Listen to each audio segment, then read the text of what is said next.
to talk the Kēki, not in Iran.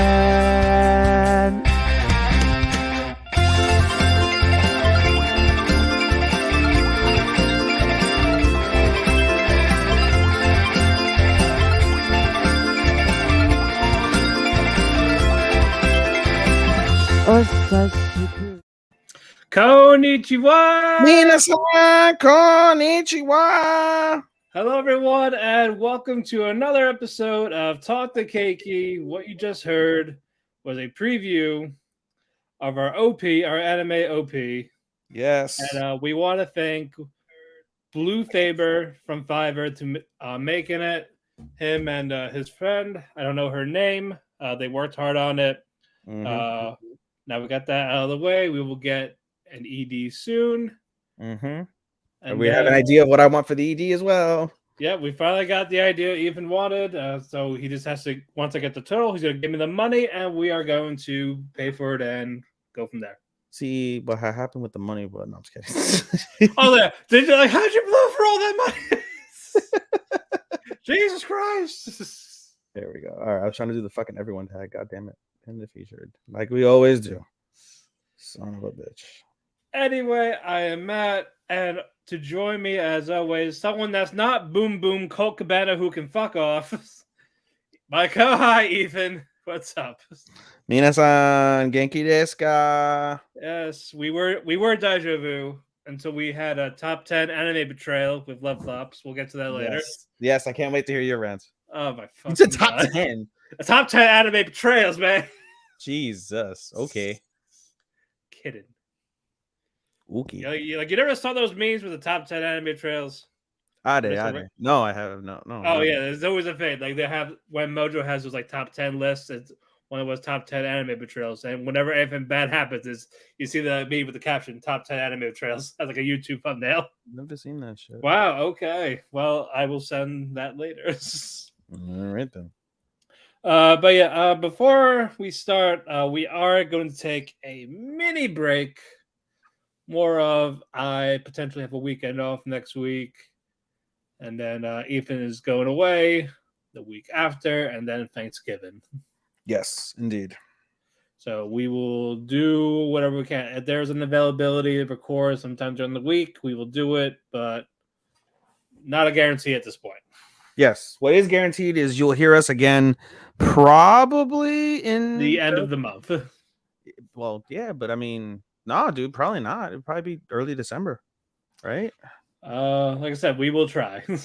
Looking at the calendar, the 28th of November is December 1st is the first Thursday of that. So we could do a Keki shop in between if we could find someone that wants to guest. Yes, make sure it's something that I don't know shit about, so I can't participate and I'll be upset. Depending if we're not, you can always listen in. Maybe. But open invite, whoever wants to come on the show. We'll talk about a random show, like a little mini interview type thing. Do this to kill the gap. Kill the trap. Yeah, no. There isn't any more in the season. There's no more this season. Yeah, you gotta get. I keep begging for a fucking Yuri. It's like we need to get more traps.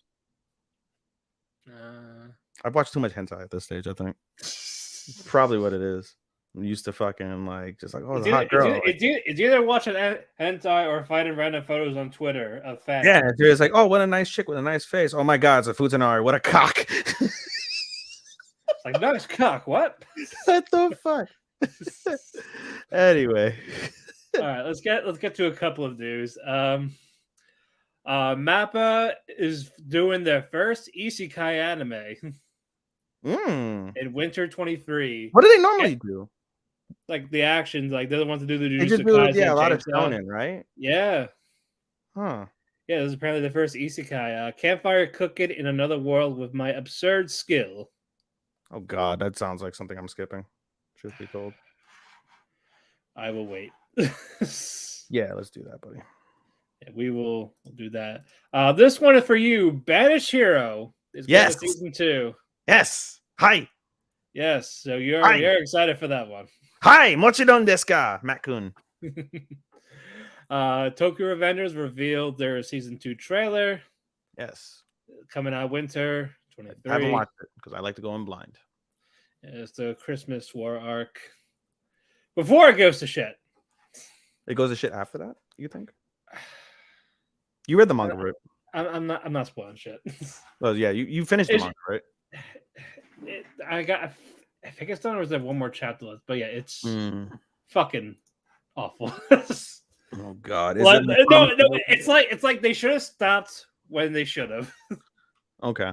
So It's like that, and the fact that now they're paying for it. So it's a finish that fucking should have gone to the finish, but didn't go to the finish.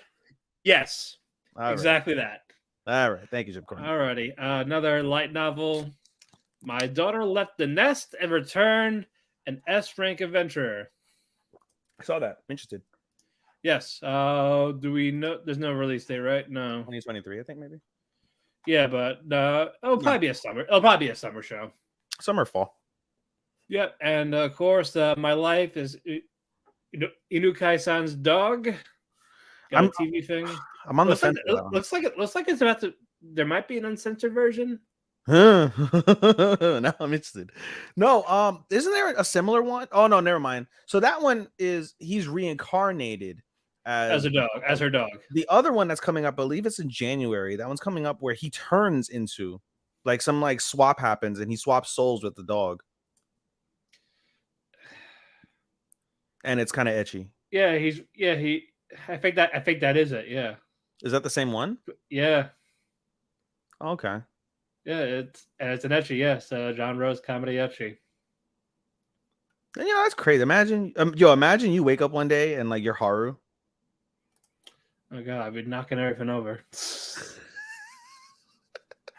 Poor It'd be somewhere where I shouldn't fucking be. Poor Bash would lose her shit. She'd make your ass a community cat, bro.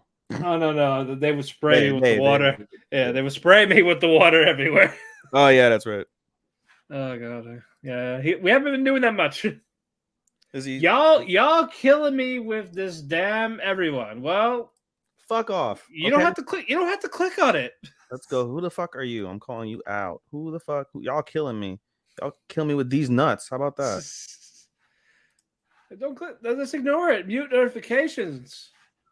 No, well, I mean, you don't want to mute notifications of the group, but I mean, hey, we want to get traction, motherfucker. Y'all killing me, Brandon is the one. Y'all killing me. Motherfucker, just don't click on it, dude. Yeah, that. Ignore it. Put your phone on vibrate. Just be like, all right, as soon as it says Ethan tagged you in some shit, you'd be like, all right, well, all right, move on to my life. All right, let's get on to the reviews. All right, let's get on the reviews. There we go. 0 views. That's right. He left. Yes. That's right. That's what I'm talking about. All right. Get to your 2. My 2, yes. So Bored. So no, not Bored. So we'll start with Peter Grill because it's easy. It's easy to summarize. Peter Grill's sister arrives, and Peter Grill's sister is a psychopath. She is really psycho. So apparently, in their past life, Peter Grill's father was a man whore and cheated on his wife, their mother, multiple times. She, between Gabuko dying, which was her best friend, like her little sister, and her father's incessant cheating, breaking her heart and breaking up the family, she's a psychopath. She's so psycho, she killed her father for cheating.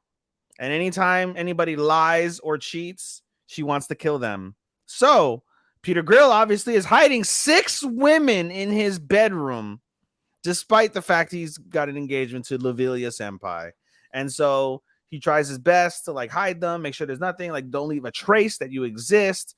And as he goes to get some alcohol for his sister, because his sister wants to drink because she's there, he goes, Peter, what's all this I found? He's like, well, whatever do you mean, sister? And he's like, what is with these panties and this jewelry and these hair ties? Was Lavilia here? And she goes, no, Lavilia's never been around the house. Like, oh, so these aren't Lavilia's. Well, whoever could they be? And a chase ensues where she's trying to kill Peter Grill. And he's like, goes, I can explain. And he opens the closet door and there's a butt naked Gabuko that comes out. and there's a tearful reunion between the best friends that long thought that they were never gonna see each other because she thought they were dead. And the episode ends with, "Hey Gabako, why are you naked?" Cue credits. So all right, one down.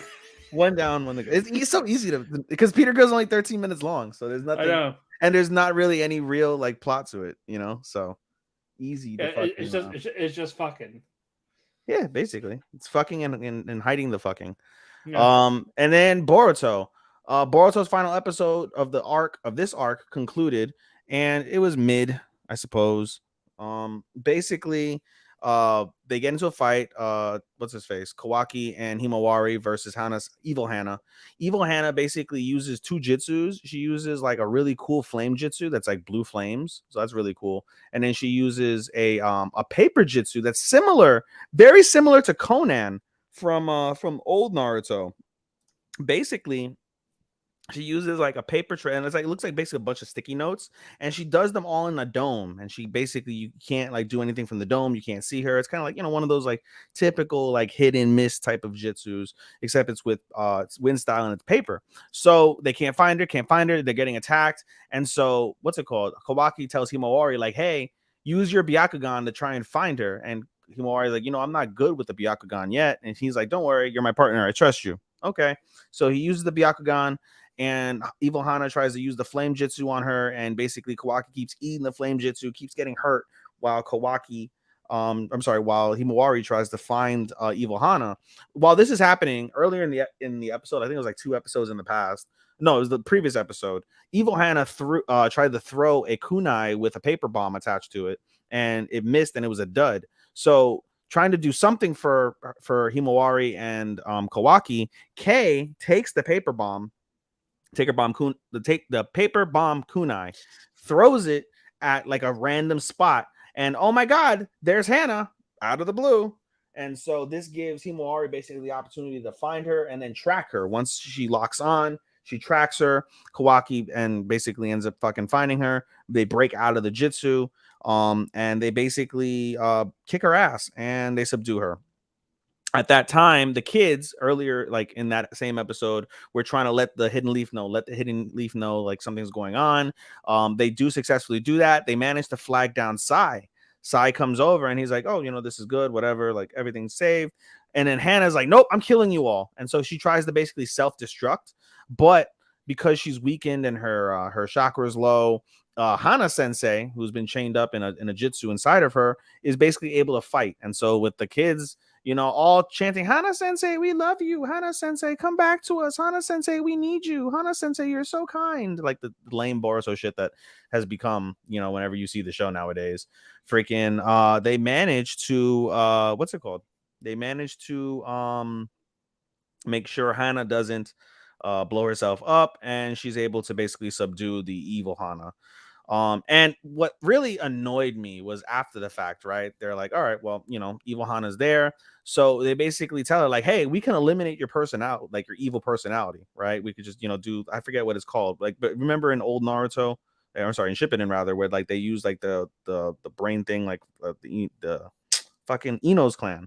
They do that, and they basically go in and they take out whatever they need or go through memories. They offered to do that for her, and she's like, "No, I want to keep my evil self chained within me so I can have a conversation with her, because she's basically like a child and all she's ever known is the mission and evil, and I want to make her kind like me."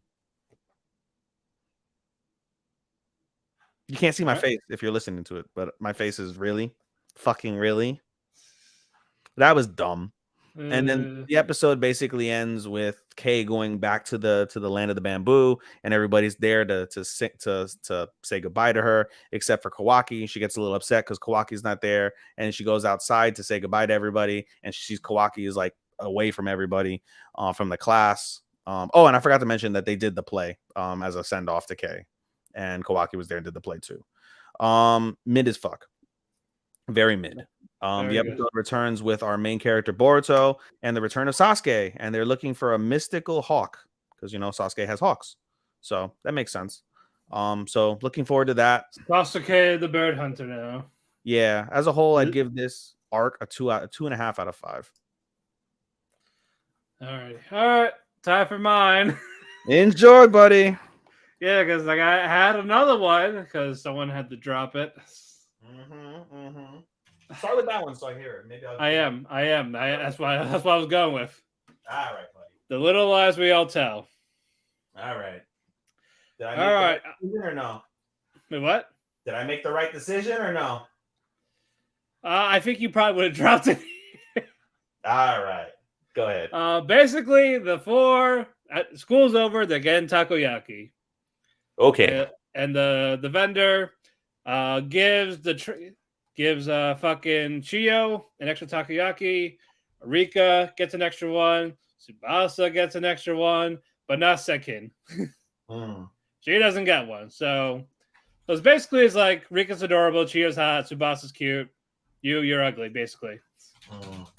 So they're like, so the other three were like trying to make excuses, like, oh, it's because I'm a regular here. That's why I got another one. But no, we all know the truth. Like basically, Seki's not attractive. I love Seki. Yeah, I do too. And then Rika has a genius idea of where like, okay, I'm gonna make sure everyone looks the same. So now everyone's a fucking space pig. She turned up all the space pigs, and they realized it backfired because now they're all attracted to Chio as a space pig now. So she tried to turn it back, and it's like basically it's like a time warp. And they're like, on second thought, let's not go here. This place is shit. Just to spare Sekin's confidence in herself. Then the next one, basically, the three of them, except for Rika, reminisce on how they became friends. Tsubasa had ear piercings. He was told to get rid of them. But Sekin stood up for him, saying to the teacher, no, it's for something. We didn't hear what it was, the conversation for it. And then this is where Chio is trying to leave the ninja life, but she's still a ninja, but in school. So they won her over from that fucking mascot thing, whatever. They gave her a spare, and that made her so happy she left the ninja life. And then fucking Rika was trying to add herself in there, but like, wait, you weren't here yet. But how was that? So mind erase thing. All right, third part. It's Chio's birthday. Oh. And they were like, shit. We didn't get her anything. Boo. So Rika manipulated her mind, giving her a fucking eraser for school, making Chio believe mentally that she needed it. This sounds so awful. It is. And it's like, this is the greatest gift in the world. And it's like, all right, sure, why not? I know Tsubasa gave her something. It was like a small gift. I forgot what it was exactly. As Sekin, she didn't get it. So basically, you find out there's a consequence for her psychic powers. Ooh, what's that? She gets fucking fat. Aww. When she uses she was using her psychic powers to make a happy birthday sign up in the sky. But yeah, the throwback is it makes her overweight when she does it. She goes back to normal, but when she's using them, she gets slightly overweight. That's sad. I was like, what kind of bullshit is that? It's a very odd. Yeah, it's a very odd. What's it called? Side effect. But okay, let's go with it. So that is it. I dropped it. Yes. I was like, you know what? I can't. Time to drop anime. Yeah, if it gets better, maybe I'll go back. But as of right now, I'm not holding my breath. Realize we all tell under official drop anime, we can remove this. That's one less for Matt. Matt's back down to 5. Awesome. I was like, I can't. I'm sorry. Yeah, it's bullshit, dude, for sure. I'm sure there's there for someone, but it's not. Maybe little children. It's not hidden right. Maybe little children it's good for. Maybe even then, not really. This seems like some shit Vince McMahon came up with. Probably. That was probably the original idea for fucking Firefly Funhouse. All the puppets have these lives. Oh my god. Anyway. Anyway. This one I vaguely remember. I'm gonna do the best I can. On the villainous, I'm gonna tame the final boss. And you like this one too. That's very I do, but I watched it first. And it was like fucking Saturday, so it was like, and I watched so much. Yeah, I get even it. even regular. You know what helps? Like I said, what helps is when I write my shit down so much, like I'm able to like remember certain details. I just have to basically I go on the forums and there's this one guy that goes pretty detailed, so I just read his stuff real quick. And I just like, okay, fine, I can work with that a little bit. That makes sense. Eileen's disguise was caught by one of the guards, Walt, who knows that Eileen's hiding as a guy, it's not as a chick in this misogynistic school. But it's basically tit for tat type of secrecy. Like, all right, I'm not gonna tell, but just don't fuck this up, basically. They're trying to figure out what the fuck happened with with the council president, who's basically a demon. But no one really knows that except for her. But she just wanted to just say, go right in front of him saying, hey, I know who you are. That type of thing. So Claude comes in. He's outside. It's the next school day, and Eileen can't be seen, so she hides in that penguin mascot suit again. But Claude, all the women are swooning over him. Ooh, he's fucking hot. I'm telling you. Ow. And it's fucking say as a voice actor, which makes it better.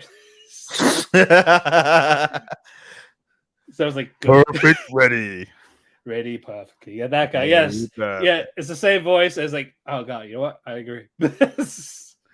So one of the girls was like, "It was always the goddess." Yes, goddess is the best.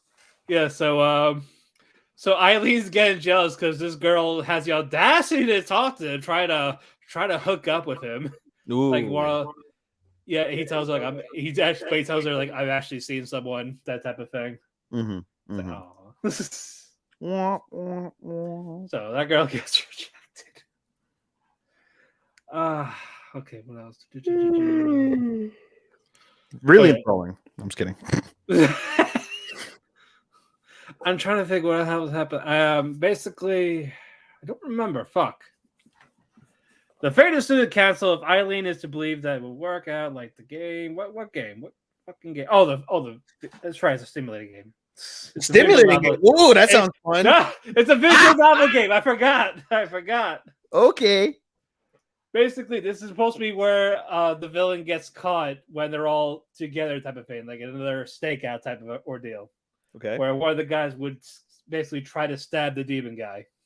And cliffhanger. So basically, he's trying to find the real purpose of James, and the final boss she has to tame here in this arc. It's going to turn. Well, it's not going to be a reverse harem, but if it is, it'll be like My Life as a Villainess. All of us lead the doom.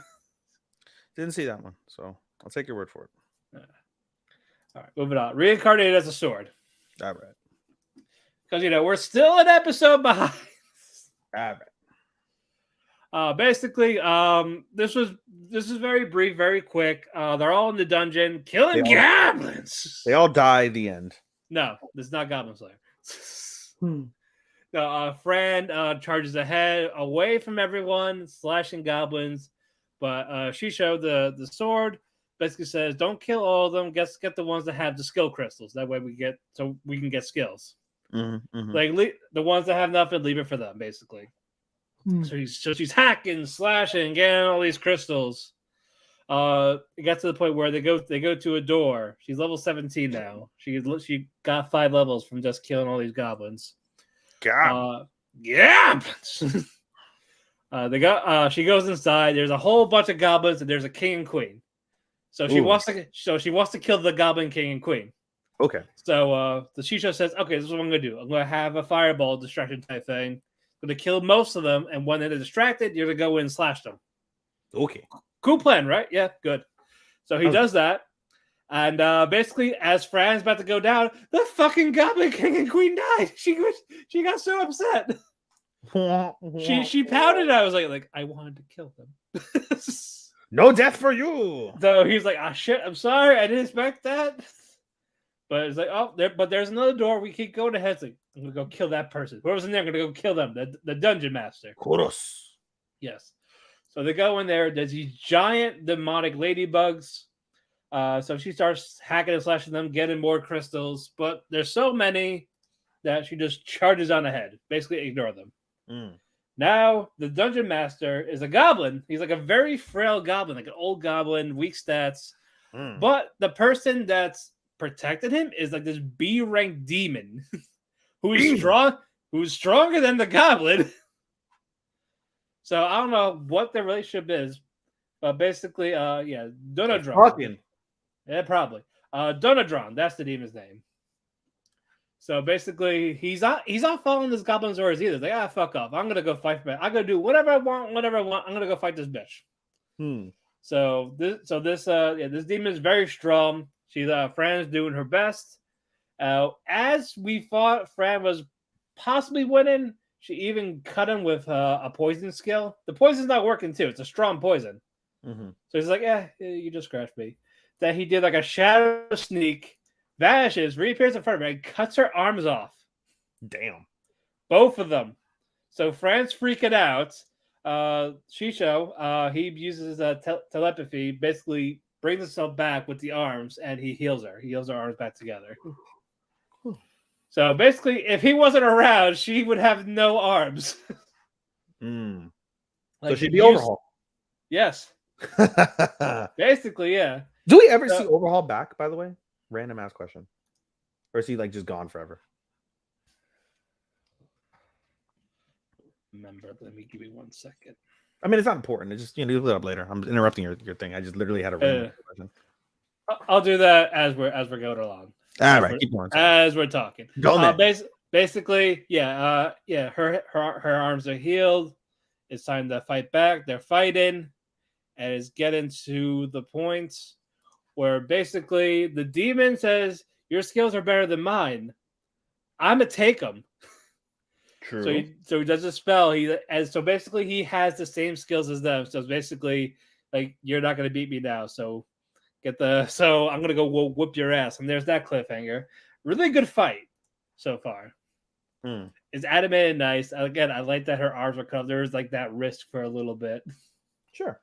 So I was like, nice. Nice. All right, Blue Lock. What'd you call it? Isaki, he's making a friend. He made a friend. Oh. Yeah, with Kunigami, the person he passed the ball to. Basically, late at night, he couldn't sleep. Was at the mess hall, and Kunigami says, "Hey, I'm gonna go buy a steak because you find out if you score points, you get extra 300 points." So basically, no, because you could use points to like buy stuff. I thought you meant like they're playing a soccer game. And if you score a goal, it's 300 points. I was gonna be like, no. You get points for the campus you're in, basically. So you could buy extra food. You just buy special food that's not in your rank. Oh. So he buys a steak, gives him half of it. Niku. And he was like asking him, like, so why did you pass me the ball? And he's just like, I don't know. It's just more of an instinct type thing, because he meant to pass it to the other guy on the other side, but just his foot reacted the other way. So they were talking about that, and Isaki's like, "Thank you, you're nice." And he's like, and Kunigami's like acting like a tsundere type of thing. Like, I didn't do it just to be nice. Baka.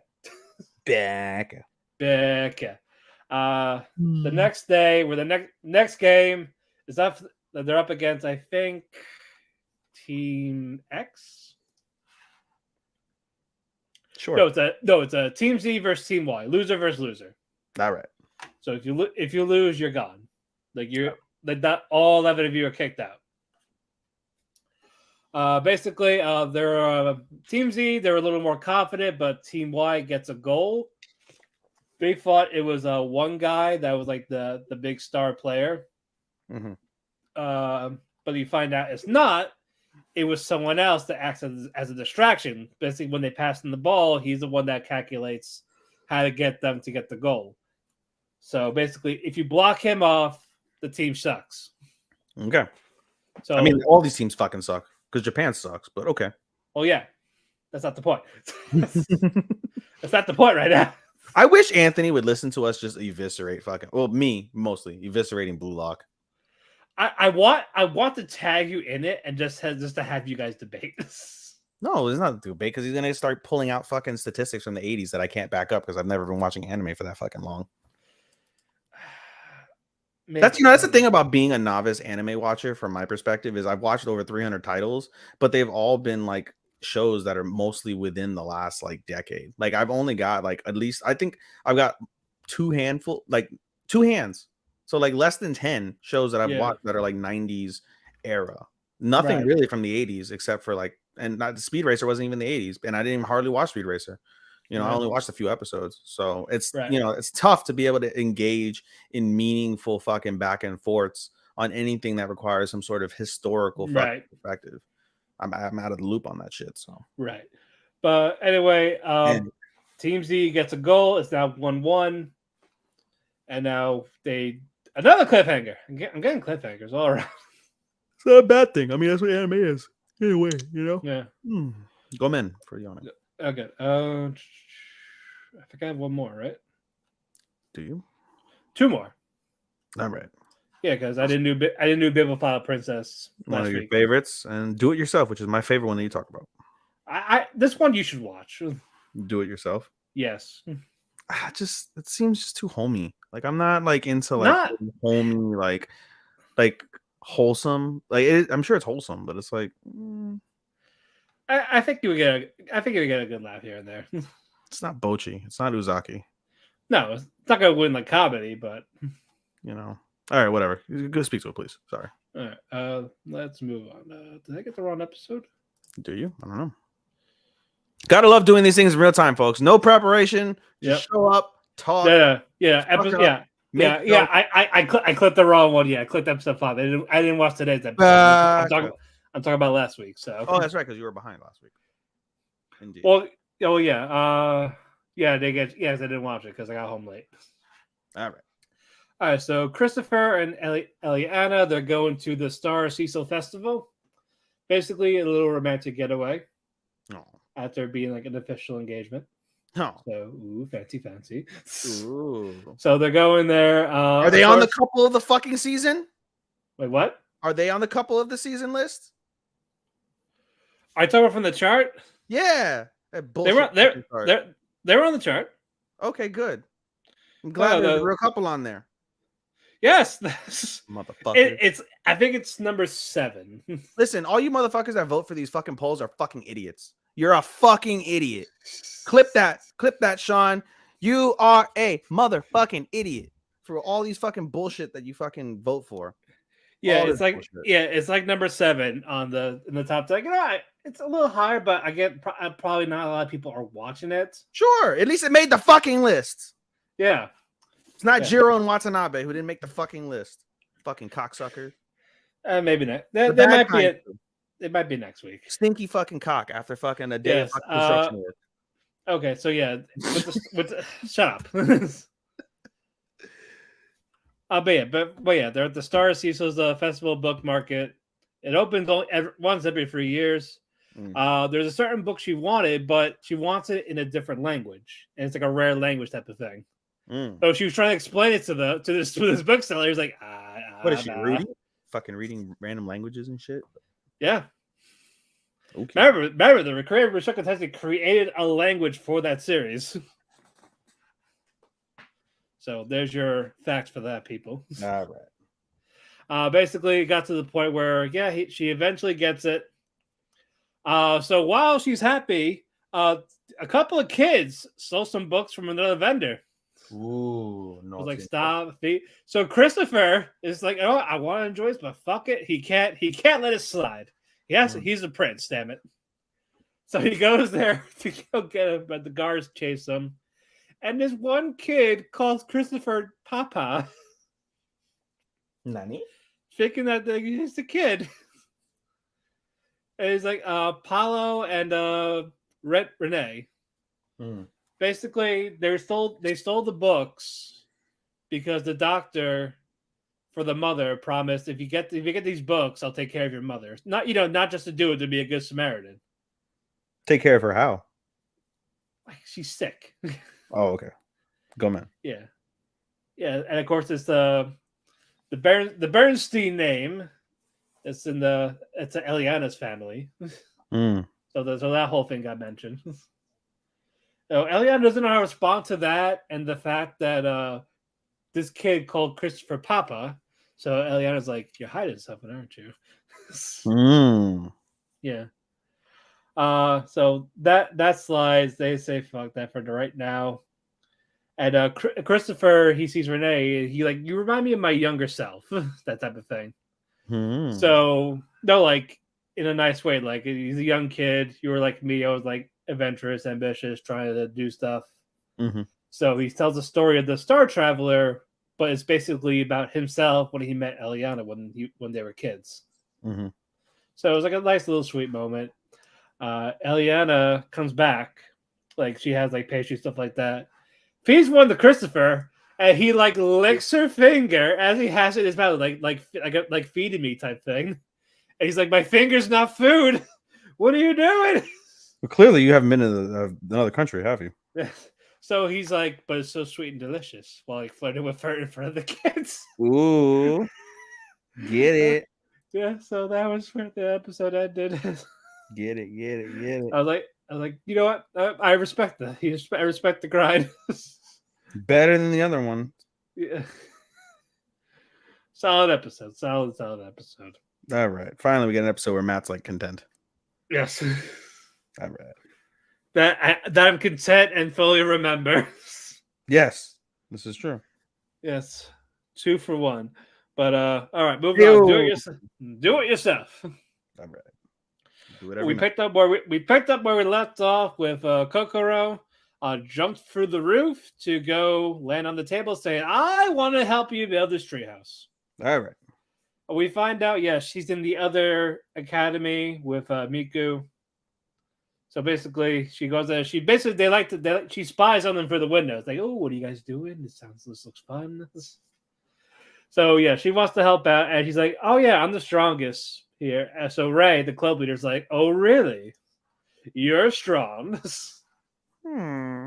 So basically, Kokoro and Ray, they do an arm wrestling type competition with Jobko, or Julie Queen Elizabeth VIII.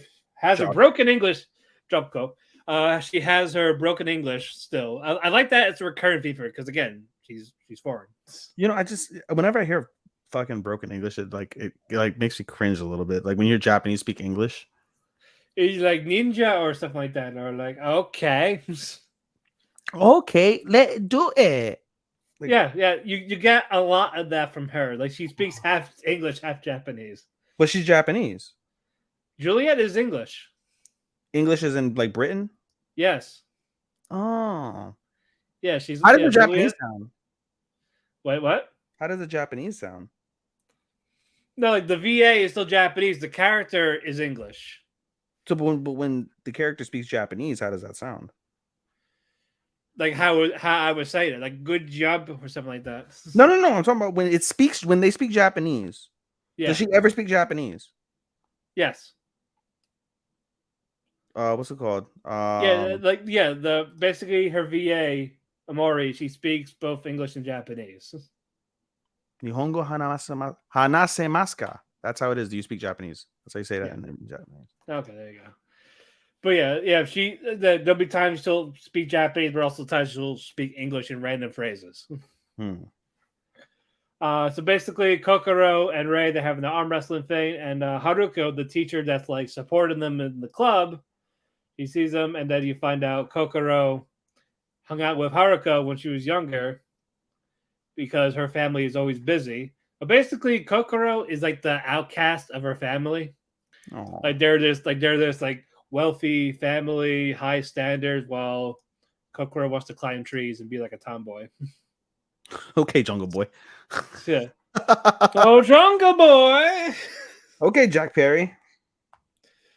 Oh, Jungle Boy, where art thou? So basically, she wants to be herself. She wants to be free. All She right. wants to. She That's wants the theme to. this week, huh? Wanting to be people themselves, huh? Yes, apparently she did it herself. She lived up to the name. All right. She lived up to the name. Thanks. Okay, so basically, she wants to join the club, and they're like, "Oh wait, that's 5 members now, right?" It's like, well, no, because since she's from the other school, she can't be an official member. She can participate, but she can't be a official school member. So you still gotta get another person. So basically, with Ray now, she has the blueprints of Also, before that though, Seraphim, the main girl, guess what she had for dinner again? Trees. No, she didn't eat the pig this time. She didn't eat the pig. She didn't eat pork. Okay. Yeah, she actually had beef this time. Kawaii buta means poor pig. So it's like no pork. The pig is safe. The pig is alive to live another week. His comrades. Buta genki desu. Yeah, and on the other side with Miku and Juliet's the Karage, the AI, is like he really wants his operating system updated, but Miku keeps ignoring. It's like, ma'am, the OS, you need it. And she sounds like every fucking end user. Yep. Yeah. She's just like, fuck off, fuck you. I'm not interested. But yeah, they all draw blueprints for the treehouse. Seraphim gets an unrealistic one. So like, let's do something that's actually possible. Okay. So Ray gets this. They talk about what budget they need. And of course, Jobco wants to use our company credit card. He's like, no, we're not doing that. We're going to fit in the school budget. So that's that. That's final. Like, we want to actually do it ourselves. So Kokoro says, so basically, if you want those bolts that are a lot of money, we just need lumber, right? So she said, I have an idea. There's these crates at the factory. You know, they have all these like big crates type of thing. But basically, it's like, let's take these. Let's see if we can take some. And you find out they get approved. You can take as many as you want. So basically, they take some of those, they rip them apart to get planks, and then that's another cliffhanger. So first before that, they used that lumber to make like a coat hanger type of, like a coat rack with hooks and shelves. So they made that. Job well done. They got the lumber. Next credits, they're going to start working on the treehouse next episode. They got the wood. Yeah, that's right. They got the wood. Seraphim didn't get injured this time. All right. So progress. Excellent. All right, so that was 30 minutes. Subarashi. All right. I interrupted a lot, so it would have been shorter. But yeah, that's fine. I was looking up Overhaul. Does he come back? Yep. Oh. So you got mechanical arms that swing like fucking Reg? I ain't giving you that. All right. We just got a yes. That's all we got.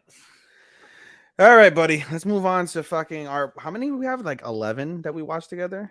Ichi. 1, 2. I got them right here. 1, 2, 3, 4, 5, 6, 7, 12. 12. 12 shows. Where do you want to begin? Where do we start? What was the worst one this week?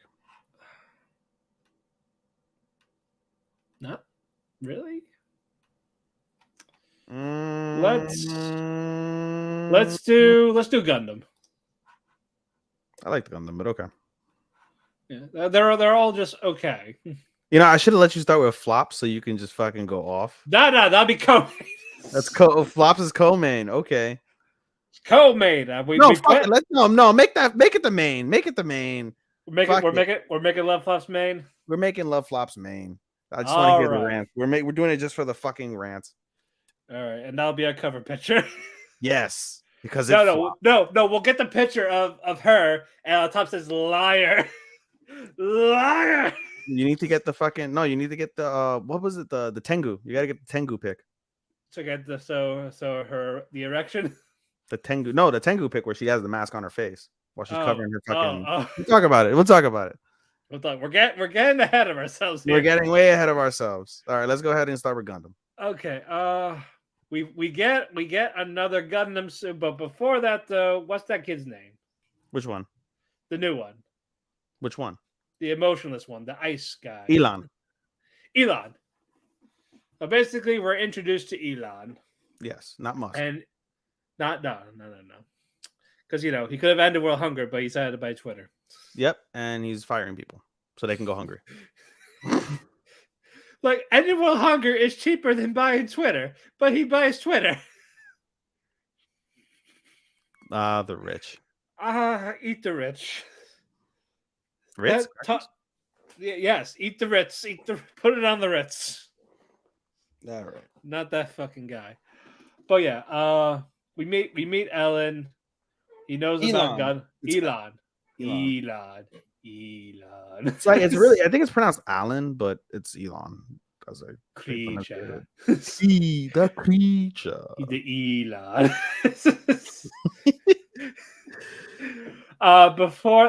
During that though, before that, Mercury, Soletta, I think she's doing a field test. No. So they're basically looking at the specs. This episode starts with they're looking at the specs. Actually, no, I'm lying. The opening of the show starts off with Elon in the middle of a 1v3 duel. Yes, and he wins that. And he fucking wins it easily. 1v3. And we find out after the fact that basically he's part of one of the three families, and the three families we find out for this particular family, we find out Elon fucking hate you. Huh? Well, first they all fucking hate each other. They all hate each other, but we find out that Elon is what they call an enhanced being. So he's been mechanically or biologically enhanced in some capacity, and I believe to handle a Gundam. Yeah, to handle Gundams. So he's able to not be stressed when he hits priority 3, priority 4. Yeah. And so she's like, oh, maybe he's like, maybe Soletta is a enhanced being like himself. Yeah, so he's only with the Gundam, so he bites Soletta. Yeah, so basically Soletta's at that point, she's going through like a test with the mechanics. They're like, oh, this thing is made out of like crazy things. Like this is, they're like admiring Ariel. They're impressed with Ariel. And then so she gets a phone call from Elon saying like, hey, you want to go on a date? And she's like, okay. And she gets all nervous. She talks to her mom. Blah, blah, blah. We find out later on, we can get to this point at least. We find out that later on, her mom and the head of this new family, basically, the head of the one of the corporations of the three major families. Yeah, the head is actually the Kohai of Ariel's mom. I'm sorry, Soletta's mom. Yeah. So that was really cool. But anyway, getting back to the story. So basically, Soletta agrees. Soletta goes on the date, and they do a field test, like Matt said. And basically, before that though, Biore is like, "No, don't go on a date. What the fuck you doing?" Right. She's from the three houses. Right. And of course, the fangirls of Jet Turk gets told about it. It's like, what? She's going on a date with him? That fucking hussy. Right. And now we get to where basically they're doing the field testing, and Elon wants to go, may I see like the Gundam type of thing. Like he wants to like see if he could like kind of connect with it. Mm-hmm. And it turns out he really can't. No, well, he can. He feels it. It's a Gundam. Like he's like, oh, basically he basically thought that like it's like priority 3, and then there was nothing there, and they're like, oh, like it's not that she's an enhanced being, it's that she's like biologically ingrained in it itself, which is why she doesn't feel anything. Right. So this pisses him off royally. So he starts like I thought we were the same. I guess not. He's like making her cry, and of course Jet Turk comes there. It's like, did he hurt you? What the fuck is he doing? And of course, he challenges Elon to a duel. And Elon, he says yes, but first is if Jet Turk wins, Elon leaves her alone. If Elon wins, he wants to challenge Soletta to a duel. Yes. We skipped last week's episode as well. Well, I was waiting for you to catch up. And I've caught up. So we're just gonna so that's why we're going ahead, yeah. So we're just gonna skip that review entirely. Yes. Okay. Sorry. Yeah, I said we'll do it together when you're done. And no, I'm talking about the previous episode from this episode, though, is what I was saying. I already talked about the only satisfying fate when Chutaru punches one of those girls in the fucking face. Oh yeah, that was wonderful. It talks about fucking it was basically about racism, Basically, or national planetism, stereotyping, planetism, stereotyping and nationalism, basically. Yeah, hate and Earthlings, basically, Earthlings and Mercurians. No, Spatians. Yeah, fuck Earth, fuck Mercury. I mean, fuck Earth. You know, fuck people on Earth, really. Not well, yeah, yeah, we love her. We love motherfuckers. Oh, yeah. We hate the motherfuckers that live on it. Yeah. So basically, the duel is commencing. Yes. Elon and Jeturk. Elon has these special things that disables the mech for a bit.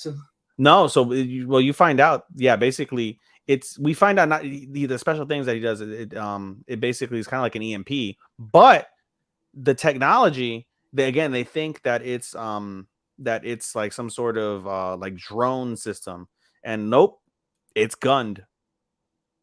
It's a prototype of gunned, and so he steps up, and it's just like as if he was fighting Ariel. And fucking Jeturk is confident. He's trying to get past it. You know, like things are going back and forth. And he almost got close to Elon, but but throughout this entire battle, basically with some of the blast rays that were causing electrostatic. Yes. So basically, throughout this entire process, they're going back and forth. They're shooting beams at each other, and they're on like a moon setting. This is causing like electrostatic within the moon dust. And so when you get to a point where there's a big, humongous cloud of electrostatic, it causes a system shock, and therefore causes system shock along with the EMP like weapon that he has. Jeturk is stuck. He's frozen, can't move anywhere, like overloaded, like electrical overload, can't go nowhere. And so Elon fucking cuts off one arm, cuts off another arm, and basically the Jeturk's mobile suit is crippled, irreparably crippled, and with the ease of savage ease, he fucking cuts off Jeturk's crown. He wins the duel. Calls out Suletta Mercury to end the episode. Oh no, that's not the end of the episode. I'm sorry, because they he challenges Suletta. Yeah, and say, you know what? I win, I get your Gundam. Yes, and that sets up the next episode. So she's like, "What?" And I'm so pissed because they announced that they're gonna do a fucking recap episode.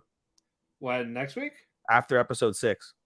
Ah. So we're gonna get the next week's episode. I guarantee you they're gonna leave us on an awesome cliffhanger. Recap. Or they might do some shit where fucking Ariel might lose, where Suletta might lose.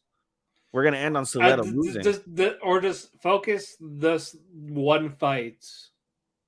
What do you mean? The whole episode, like just like basically don't do any shenanigans on the side. Basically, you start off with they're agreeing to the terms of the duel, and they're getting right to it. Basically, I want them to duel and interact while it's going on. Yeah, that would make sense. Or you know, it'd be cool instead of doing like 5 minutes. You know, it would be cool if we get like a flash forward of the duel. Like, you know, we see like the opening scenes is like Suletta's in fucking grave danger, and fucking like credits or opening credits, OP. Yeah, and then it goes into like the day before, and then you see like them prepping for the duel. Elon prepping for the duel, speaking to the head of the family over there, and then the duel. They agree to the terms. You get the mid credit, and then the rest of the series is basically the duel, and then the episode probably ends where the flash forward began with Ariel in extreme danger. Cue credits, and then break. Yeah, we will see what happens. Nice episode. I'm glad that we've seen another Gundam user.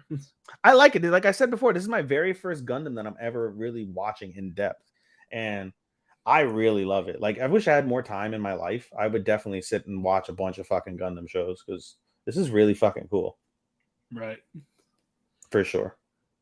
Moving on. My Hero Academia. I called it. Fucking, he destroyed everything. That's all this episode is really about. Yeah, basically, Shigaraki wakes up, fucking eviscerates X-Less. With the quickness. Like, his fade is quicker now. It was like almost instant. It's almost instant. Like you go gray, and then like another second later, ash. Like that's it. That was that. But basically, this whole episode was focused on Shigarakshi's actual power. The other half of his Dabi was about to kill Hawks, but yeah, Tokoyami, of course, he's like, nope, I can't leave Hawks. Yep. So he leaves Fat Guy. Fat Gum. Yep. Fat Gum. Basically goes to save him. Hawks is badly burnt. Yep. So he's like trying to get away. Yep. And of course we get that moment with Fat Gum. No one's ever broken out. What? You always said no one's ever broken out of my fat before. Yeah, so he was impressed with that. And of course he sees Mount Lady. Yeah. He was like waiting for us, like, wait, I gotta run here, catch me. No, he's like, booty. Yep, he's like, his face said it all. We should have stayed there. Ultimate death. Yep. You think about something like you would think like her, like she's got to be so massive. Like, does her vagina like get like that too? Because then, like, when you think about it, it's like you figure it's the whole body when she grows. Or maybe like if she's like near the asshole, then he just becomes like an anal bead. He's like, you sticking an anal bead in there, you know? Oh, an anal bead that she's never gonna get back. Dude, can you imagine like anal bead? He's in there, fat comes inside her asshole, and then like she shrinks back. Oh no! That's like some Ant-Man shit. Oh no! Oh no! Oh no! But anyway, as this is going on, you see Deku's team trying to evacuate people. Yeah, and he hears a voice, and it's the first fucking one for all user. Yeah, and he's telling like a big evil's coming type of thing. Yeah, and then he hears what's it called, Shigaraki's mother, who was I think the fourth or fifth. I talk about the one before All Might. Yeah, that's his grandmother. That's his grandmother. Yeah, no. Is it? I thought it was his mother. No, she's the grandmother. Oh, well. Anyway, they mentioned like, hey, Shigaraki's lost his humanity. Like now that he's lost his humanity and his power has grown exponentially, like. Yeah, now it's not. Doesn't just affect people now. Yeah, because basically he was being held back by like the struggle and the pain that he felt for his family and not being able to do anything because he couldn't control his power. And then he felt like that surge from All for One, and like he understood like what the assignment was from that standpoint. But the evil and like the expectations that came with that, he felt all that weight, and now he's got nothing. He's literally got nothing to lose, everything to gain. Yeah, he has the power. It's just him and All for One. Yeah, crazy. And so he fucking touches the ground, and everything destroyed, demolished, leveled. If you get caught, if you touch a crack, if you touch any piece of the destroyed things, you get destroyed. So we see countless heroes. Ash. Yeah, one of them. Fucking, what's his face? We see Eraser. Yeah, almost. And then a hero pushes him up, but he touches the crack. And he, with a smile on his face and a thumbs up, you see him Ash. And then Eraser has like, what the fuck? Yup. So yeah, they're all in trouble. Yeah. So yeah, I think this is what they needed to do, just showcase his power. Yeah. And the episode cliffhanger, bonkers. He awakes Gigant Machia. So the counteroffensive, we know the counteroffensive now from at the lodge is gonna start this episode. Yeah. I can't wait. It's gonna be Mount Lady versus Gigant Machia. You gotta think, right? Oh yeah. For sure. That's crazy. All right, moving on. Uzaki. I got Gigant Machia on that, by the way. I think Gigant Machia wins. Probably. Poor Mount Lady. But yeah, Uzaki-chan. More Ram. Uzaki's pissed. Yes. So it's basically picked up from where we left off last week. Yes. So they're trying to figure out what's wrong. Of course, she's being stubborn, not saying why. And then they the father and daughter talk to Sakurai. Is like, so what happened? What'd you do? I don't know what I did. We were just, we were at her house. We were cooking, and I was with Saki-san, and what? I was with Suki. Yes. Ding ding ding ding ding ding ding ding ding. And basically, yes. Oh, and then at that moment, you also see fucking you see what's it called? Uzaki just like her ears perk in anger, and they're like, well, I don't get it. It's just Suki-san, and they're like, oh, like you know what it is, and they tell him like you call everybody by their first name. But except Uzaki. And he's like, that's not true. I don't even know Tensho's first name. Right? The manager. He doesn't even know manager's first name. And he's like, you can call me Akihiko. And I was like, wow. Okay. That was you're just add fuel to the fire, guy. Yeah, Akihiko-san. Like, okay. So of course Suki goes there to say we'll check out and like let's see what's wrong. Yep. I was like, damn, this mother wants to fuck him. Low-key wants to, yeah. So basically, it got to the point where Sakurai is slowly apologized, like, call me Hana. Mm-hmm. So he's like, I apologize, Hana. So like says like three different ways. Gomen, Hana-chan. Gomenasai, Hana-chan. I was wrong, Hana-chan, something like that, yeah. Yeah. And then she's back to her cheerful, annoying, bitchy stuff. Like, I forgive you now. What's Sakurai's name? Last name? Sorry. Shinichi. And she starts teasing him. You're like, Daijobu Shinichi-san. Yeah. Right. And she's basically telling him, like, get used to calling me that Shinichi-kun. Like all sensual and shit. And Uzaki getting embarrassed. Or sorry, Tiny getting embarrassed. Huh? Tiny Chimpa. Yeah. Tiny Chi. So fucking he's getting all excited and shit and fucking nervous or whatever. And of course, yeah, they're going back to their arguing selves a bit. Yep. The second half. First, Sakurai, he joins the gym. Yep. And we see a guy there. We don't know him yet. I learned this time. I learned after last week. Yes, I'm glad you fucking did, Matt. Yes. Basically, we don't know him yet. Then we get to the Uzaki house. The mother, the daughter, the brother, Uzaki, they're all there. Papa's home. Yes. Fujio is the man that was trained Sakurai at the you gym. You have to go a little bit more in depth when it comes to the training with Sakurai. Like this guy is like super duper like ripped. He's like a motivational coach. Like I'm gonna help your life type of thing. He's like, oh, you did 9 reps really easy. This is the 10th rep. Sakurai starts to struggle a little bit. He gets his 10th rep. He's like, one more rep. Struggles a little bit more. Excellent. One more rep. Struggling a little bit more. He's like, you got this. One more rep. Yeah, and they talking to, and he's also and he gets it. And he's talking to Sakurai about what he wants to do with his life, type of thing. He's like, I don't have goals. I just like working out. He's like, oh, join the gym. Bring your friends. You know what? I think I would do that. And then he's like, you know what? No. He's like, this is the perfect place to escape Uzaki. Like, I need alone time. Yeah. But what'd you call it? Hana is talking to her mother about senpai, and then the father hears this. Yes. He's like, and he thinks that it's a girl. Yeah, and then of course, the mother mentions it's a guy, and he's like, "What? Family meeting right now." Yes, right now.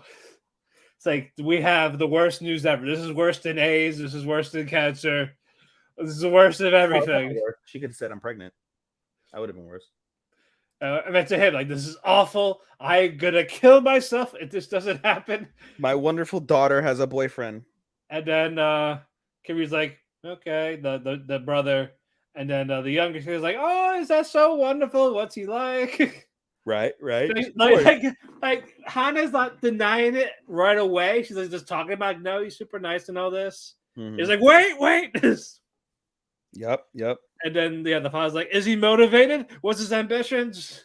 Right. And then he's like, I'm not dating him. He's like, oh my god. He's like, I just hang out with him. It's a pity thing. He's like, so you do love him? Yeah, you go to his house and cook for him. It's like you hang out with him. You felt bad. Like you care. It's like, no, I don't. Like, and I love her mom. Her mom's like, oh, I thought you guys progressed to like way like higher levels already. It's like I thought you guys were fuck buddies. Like, bro, like her mom is like, oh, I thought you were being a dirty little fucking slut to him. Yeah, basically. Basically, right? And she's like, and in the back of her head, she's like, good, I still have a chance. Yeah, basically. She wants that. She wants that forbidden love in the fantasies. That's so crazy. Yeah, and then of course the younger Has he brother's ever like, taken off her shirt in front of her? he has to have. Bro, just wait till he does. I fucking. Bro, you're gonna hear in the background as she's talking, you're gonna hear like drip, drip, drip, drip, drip. From someone, yep. And it ain't gonna be the pipes. So the younger brother's like, wait, so your senpai, the one that made all the udon and all this. That's a guy. And he's like, no. No, I thought it was a hot girl smashing her feet all over the udon. Instead, it was a guy. Yeah, so basically now it's where the father wants to meet this guy. Little does he know, he already has. Yep. We'll get to that soon.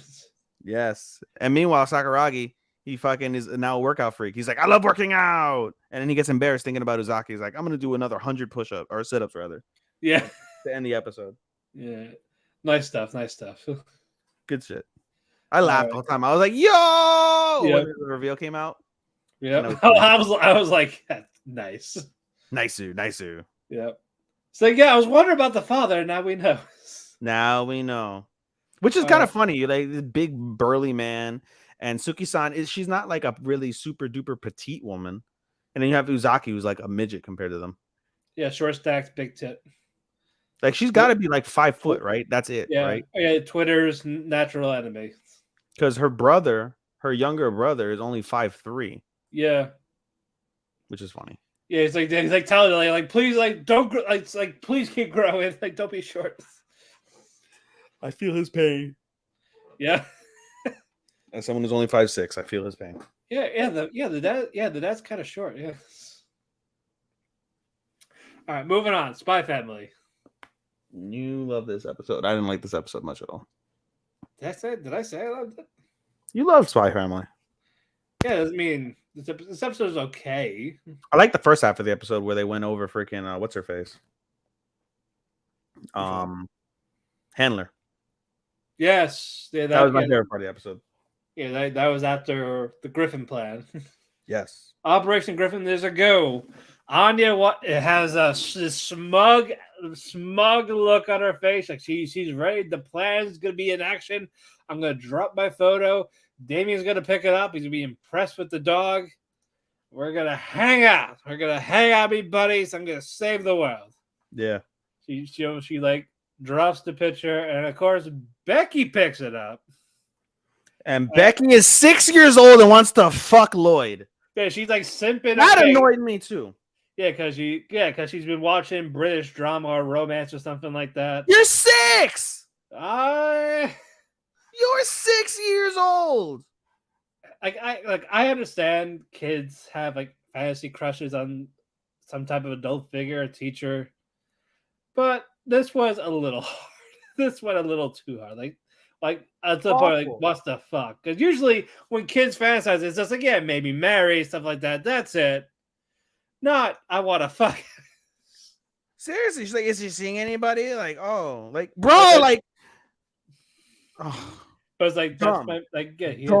He's married to Mama. So dumb. You're 6. So is Cell. He wants to fuck off. But Cell is a super biological fucking creature. Like, this is a fucking girl. I know, but I still love that joke. Like, he is 11. I'm 6. Like, oh, okay. But anyway, basically, class is started. It's like an arts and crafts. Make an animal. Mm-hmm. And Anya is paired with Damien. So Becky's like, oh. And Annie's like, I want my picture back, by the way. It's like, nope, I'm keeping it forever. Creepy. My picture now. And of course, Anya cannot draw. Nope. So she makes this like ugly blob looking thing, trying to make it Bond. Bondman. But shit, but no, fails to do so. What was Damien trying to make? A sphinx. the family The crest. Griffin, yeah. A griffin. Sorry, yes. Yeah, he wanted to make the Griffin.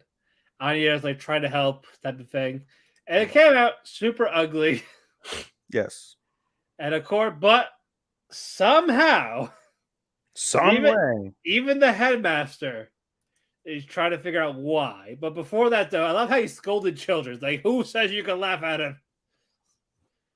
It's not very elegant. Fuck them kids. Yeah, Anya and Damien won. They made it seem like that Griffin went to war. It was battle scars, a dead baby on the poor Anya. But somehow it won. And Henderson, the headmaster, he's just like, really? And of everything, and of course, Anya tried to bond with Damien, and it did not work. It's like, fail. The world is doomed. Shaking my head.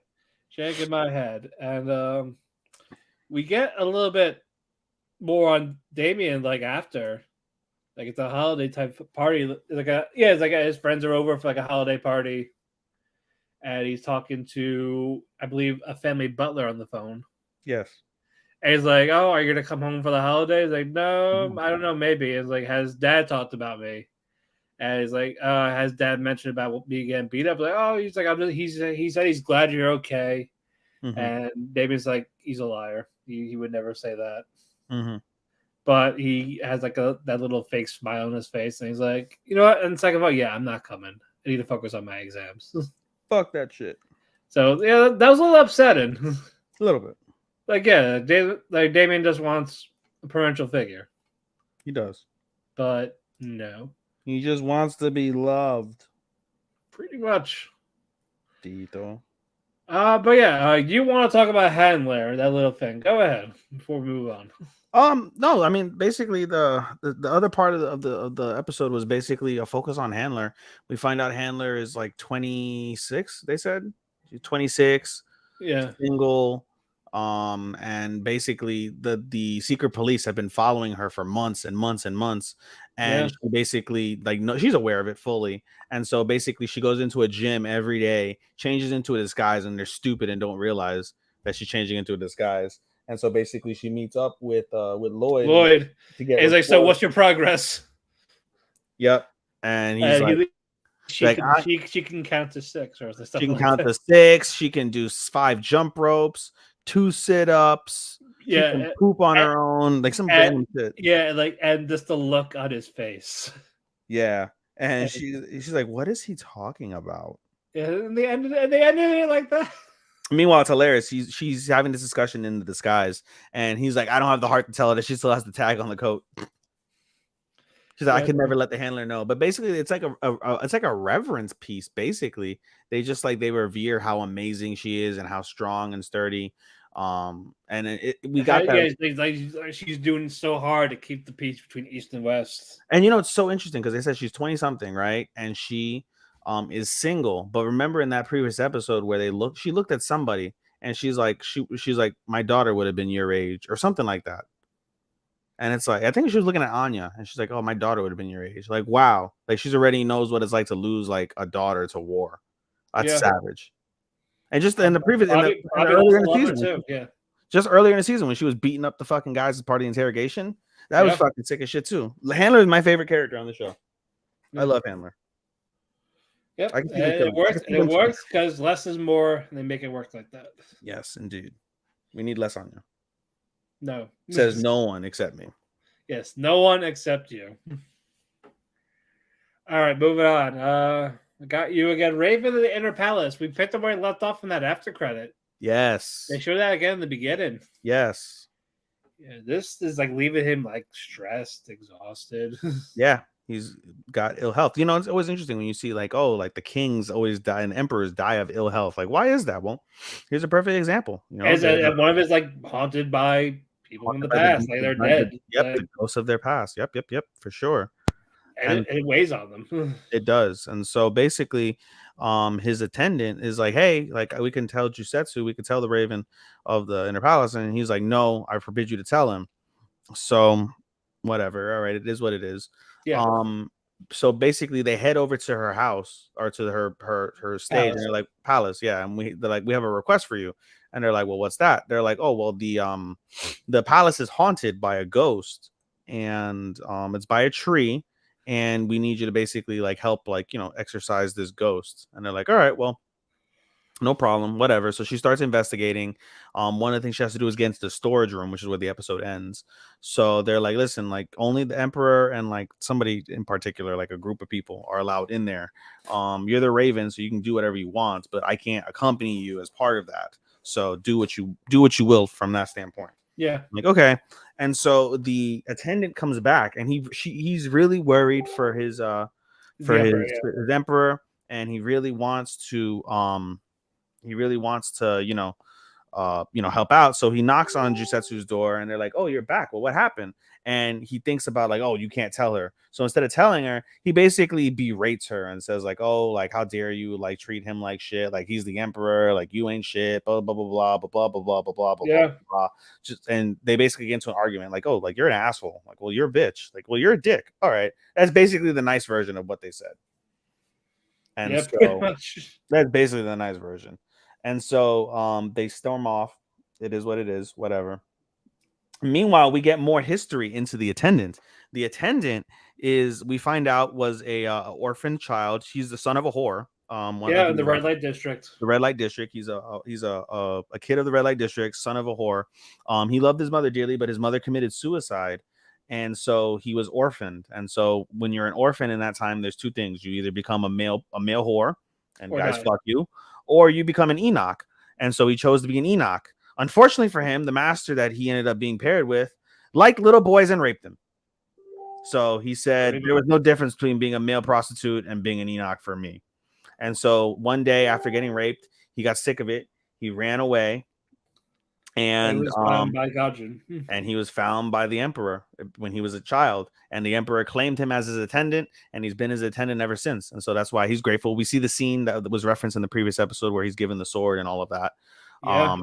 And so we see basically the Enoch. We find this information out because the Enoch goes to the red light district to try and search for any they're looking for, like, some sort of sorcerer or something, right? Well, the ghost of the willow tree mostly.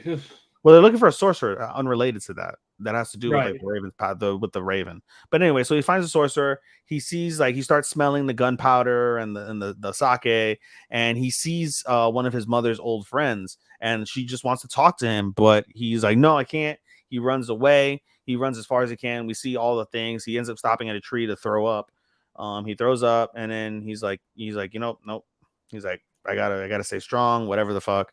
Yeah, but it's like taking a heavy toll on him. It's having a heavy toll on the Enoch, and the Enoch is like, well, he goes back to the emperor. The emperor is like, don't worry, you've done enough. I'll send somebody else to do the task. You're all good. And as they're talking, he faints, and he asks the emperor, like, do you want me to stay at your side? He's like, no. He's like, these ghosts don't hurt me. It's fine, whatever. And so that's basically what preempts the argument. But later on in the episode, eventually, as they continue to try and get information on this this ghost, the Raven and the Enoch, basically the attendant, they basically end up making up, and they apologize. Yeah, he's like tells them everything about it. Like he wants her to help him remove the burden from him. Yes. Which is very interesting. And they're like, oh, you really care for him. And they're like, yeah, you really do. Like, oh, you're not such an unpleasant man. And then they say other comments like, oh, you really are unpleasant. Like, you are a dick. Well, you are a bitch. Like, all right, cool. But they have respect. Also, the music was very out of place. Well, like the ED was fine, but first we get an ED, then we get an after credit. Yeah. And then we get a reveal of something.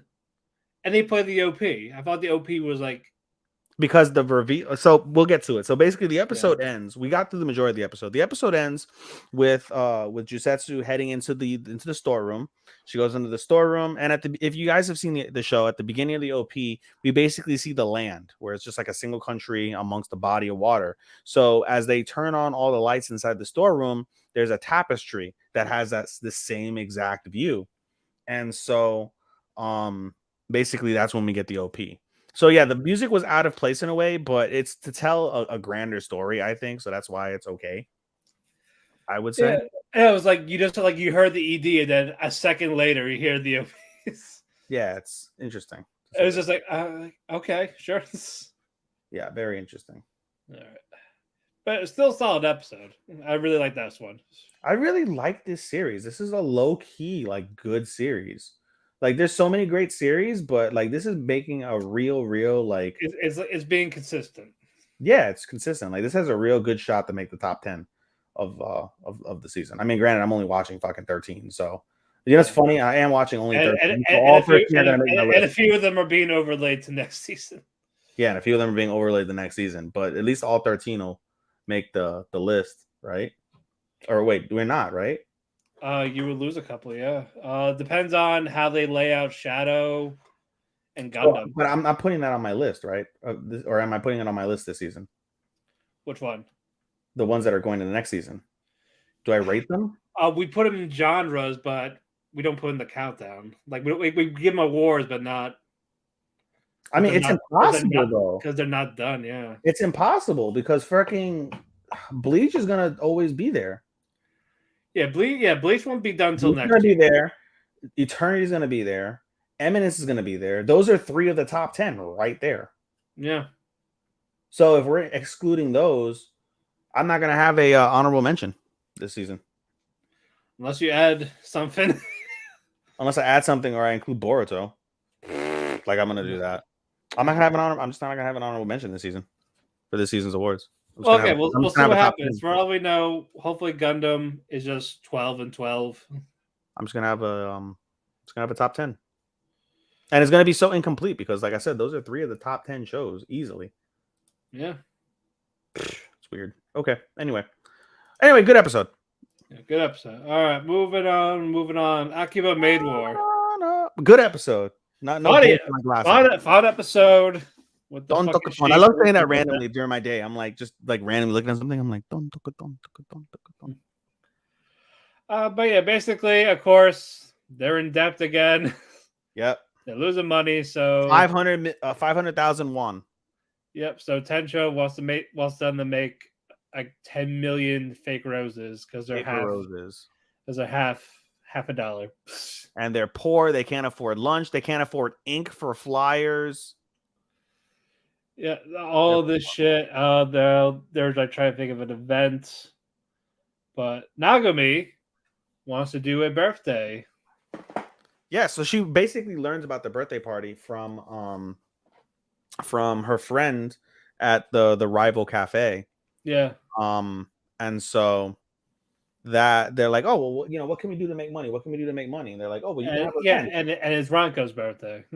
No, so you gotta you're pushing ahead. So they're like, what can we do? Like, oh, you could do events. Like, there's certain events you could do. Like, birthday parties are really good. So they're like, oh, who has a birthday party? And they're like, oh, like I'm not gonna tell you my birthday. Like, oh, we're not gonna do a birthday.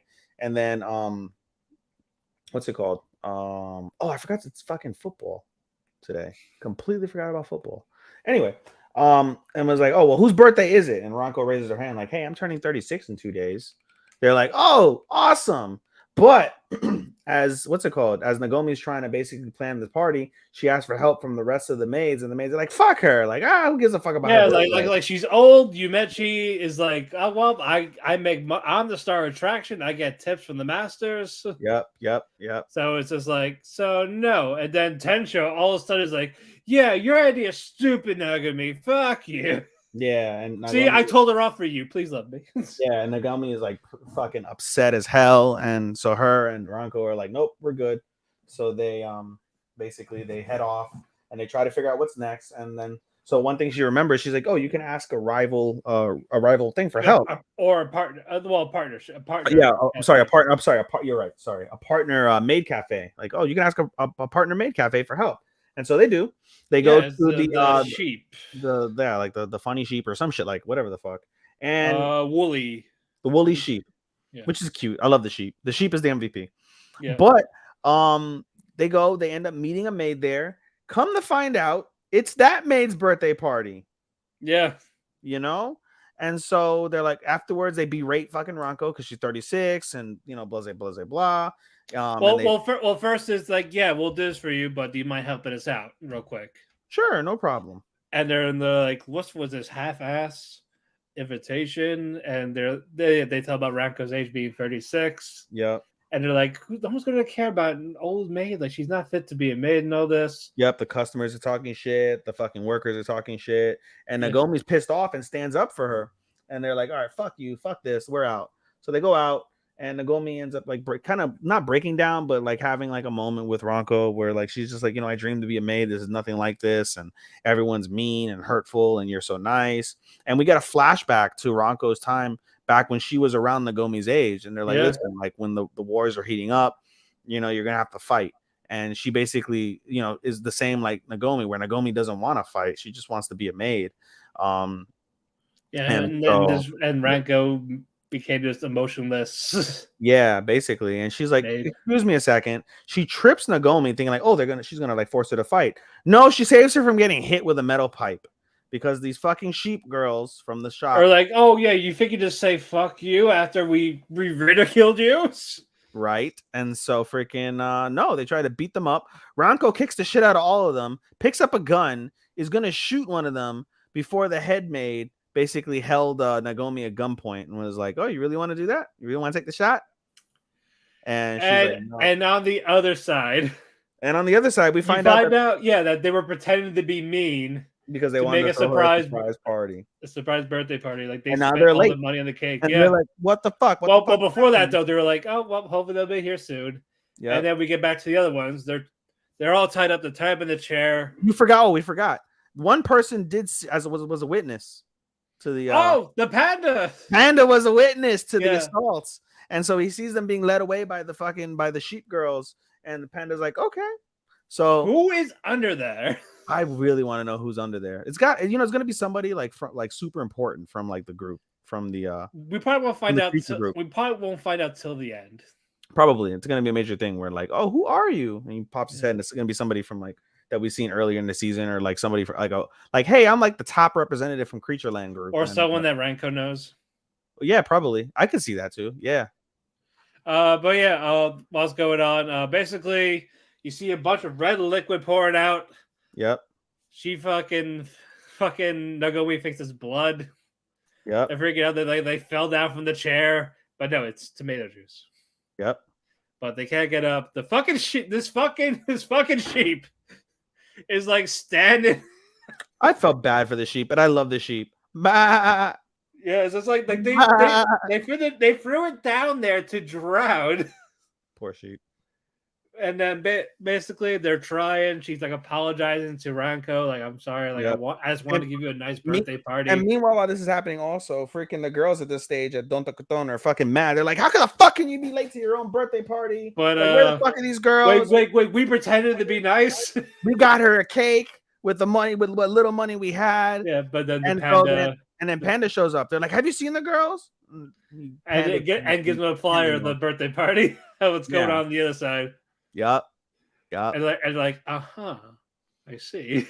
Yeah. So the girls, like I said, are drowning, and I laugh hilariously because who's the bitchy like star? I forget her name. The black hair girl. Oh, Yumechi. Yumechi was like, "Are you telling us that we need to buy ink?" Yeah, basically that's what you got from that. Yeah. So basically, Nagomi's drowning. She has a little vision of being friends with tomatoes. Yep. And Ranko's like, "I'm gonna drink all this juice, all this tomato juice." It was a little sexual because she's like basically bobbing her head up and down and swallowing. Yeah. Yep. But yeah, eventually they come here. They got pipes. Who got pipes? Oh, the girls. Yeah, the girls show up after the party, and they're all counting the money they're counting the money. Yeah, they're making. They made a big profit. They made a big profit on the event. And the girls show up. They're like, "Where the fuck are our girls?" Da da da. Like, "Oh, who the fuck are these raggedy fucking pig bitches?" And they get into a giant fight. They end up breaking out Ranko and Nagomi out, and the sheep. They all live, and they're like, "What happened, everybody?" And they go back to the thing, and everybody is dead or bleeding out. Yeah, they all been fucked up. And then this main maid of this cafe, he's like getting ready to kill. He's like, "You guys ruined my birthday. Fuck you. She's just an old maid. Fuck this, fuck her." And you hear a gunshot. And Yumechi shot this bitch in the fucking torso, and she bleeds out. Yep. And everyone's like, "Fuck this bitch. Who the fuck you calling a raggedy hoe?" Because she was talking shit about Ranko again. It's like, that's our maid. Fuck you. And Right. Ranko looks down at her dying body and says, "Have yourself a wonderful birthday." Yeah. And she walks So away. while She's that's going bleeding out. on, the panda sees the money. Yep. Panda grabs the money, and the episode ends with them celebrating the birthday party. Like, here's the cake. The Tensho ate the cake because she's a fat ass. Ate a piece of the cake, so they chase after the Yeah, Tensho. and They then start, at the credits is basically karaoke. yeah, they're doing karaoke, and while they're doing karaoke, Panda gives Tensho the money, and Yeah. she's like, "Oh my god, you're the best panda ever! You're the best panda ever! You're the best panda ever!" And And then then you find out from Zoya, she's like, "Oh yeah, yeah, it's from the other cafe when we killed them. yeah, That's their buddy." and she's like, "Huh?" And like you see them continuing to do karaoke with the song, and then you see Tensho in the background, like, "I'm gonna die, I'm gonna die, I'm gonna die, I'm gonna die" with her head down. Yep. I can't wait till next episode to see that shit. I can't wait. Alrighty, more than married couple. How many more do we have? After this, You got married couple. No, married, bro. I'm telling you, I love Bocchi, but married couple always needs to go above Bocchi, I think. so you You want love Bocchi? What's next? What's left? Chainsaw, Bleach. Bleach. Are we saving flops for the main? Yeah. Eminence. All right, fine, whatever. Let's do married couple. I'll give in to you this week, and we'll do fucking Bocchi after this. Yes, we'll do Bocchi after this. Next week we'll do fucking Bocchi first, Yeah. unless it's a better episode. Then, well, it won't be a better episode unless it's a more noteworthy episode, I should say. Well, we'll see. But yeah, basically gym class. Yes, we start with gym class with Akari talking to two of her friends. Yes, they're talking about Tenjin and Shiori's progress. Yes, and they're like, "Oh, did you hear this rumor? They're not gonna leave each other." Yeah. Well, first it was that, and then on the other side, Kamo is telling Jiro this. Yep. Like, there's a good chance that they're not gonna leave because basically they can keep the points. Yep. To stay and not use it to swap. Yep. So now Jiro and Akari, they're basically like, so what's gonna happen? And basically, we focus on Akari first. She's cleaned up. No, they focus on Jiro first. Oh, okay. Sorry, they did Jiro. Yeah, they did Jiro first. Jiro's walking away. He's all dejected, and Shiori comes over, and they start having a conversation. And what's it called? Jiro's like, you know what? Fuck it. I'm just gonna ask her. Like, hey, I heard that you're not going to switch. He confronts her basically about. Well, basically asked, "Are you guys going to be together forever?" Yeah, and she's like, honestly, I'm not sure. Whatever the case is, and she's like, oh, and she basically points out the same thing kind of with Jiro and Watanabe, and basically at the end, Jiro's like, hey, if you don't mind, when we both reach rank A, and he stutters a little bit, and then his fucking friend cock blocks because he has to tell him something. Yeah, I'm saying Akari. We go to Akari. Yeah, we split as this conversation is happening. They go to Akari. Akari is cleaning the gym, and Minami shows up, and she's like, "Oh, Minami, what are you doing?" Of course, she bumps into something. And I had to put away the balls. I had to put the balls. Yep. Put the balls away. Yeah. And so, she backs up. She bumps into something. Someone's about to drop on her. So no, not that. She asked Minami the same question. She's like, "Well, that was after." Yeah, Tenji saves her. Oh, yeah. So Tenji pins her down on the crates just so she didn't get hit by the thing. Yep. He asks if she's okay. He's like, okay, well, see ya. And as he's walking away, Akari's like, wait. I ask this now, and then she asks, like, are you guys going to be together forever? And he's like, at this point, yeah, like, I don't see why not, unless something happens. Right. So basically, he's like focusing on himself, type of thing. Like, we get along well now. Like, we get along, so why ruin it, type of thing. Yep. And then she starts crying. Yep. And she's like, don't mind me. I have dust in my eye. And we see Minami go over to check if there's dust in her eye. And right around the corner, Kamo sees it, and it looks like that they were kissing because he held her under her chin. Yep. You don't see their face. So then we go. He starts running. He starts yelling at Jiro, like, "Wait, I gotta tell you something," that type of thing. And then Fucking as he was like, he was like talking about he saw them, but of course he has to do like Yu-Gi-Oh style with the magic cards. What's going on? Well, how to do this? What's his plan? But before he could officially say it, they see Akari and Tenjin there, but Jiro his head's like, oh, I see, because he saw Akari's reaction. Yep. There's like looking away. Yep. With the Red, face blushing. red. Yep. So Shiori and Tenjin leave, and then when Jiro's about to talk, Akari's like, let's just go. And then they get back. Akari's upset, and then Jiro just brings it up with like Tenjin and all this, and then this made Akari laugh. He was like, I can't believe you're that stupid. Like, no, like I had a dust thing in my eye. And now Jiro's embarrassed because he just assuming that Akari was cheated on him in this program. And now he's like, I'm gonna kill Kamo. I'm gonna fucking kill him. I'm gonna go kill this fucking cat. Yep. Yeah, so what's going on? Now you see Akari like actually crying.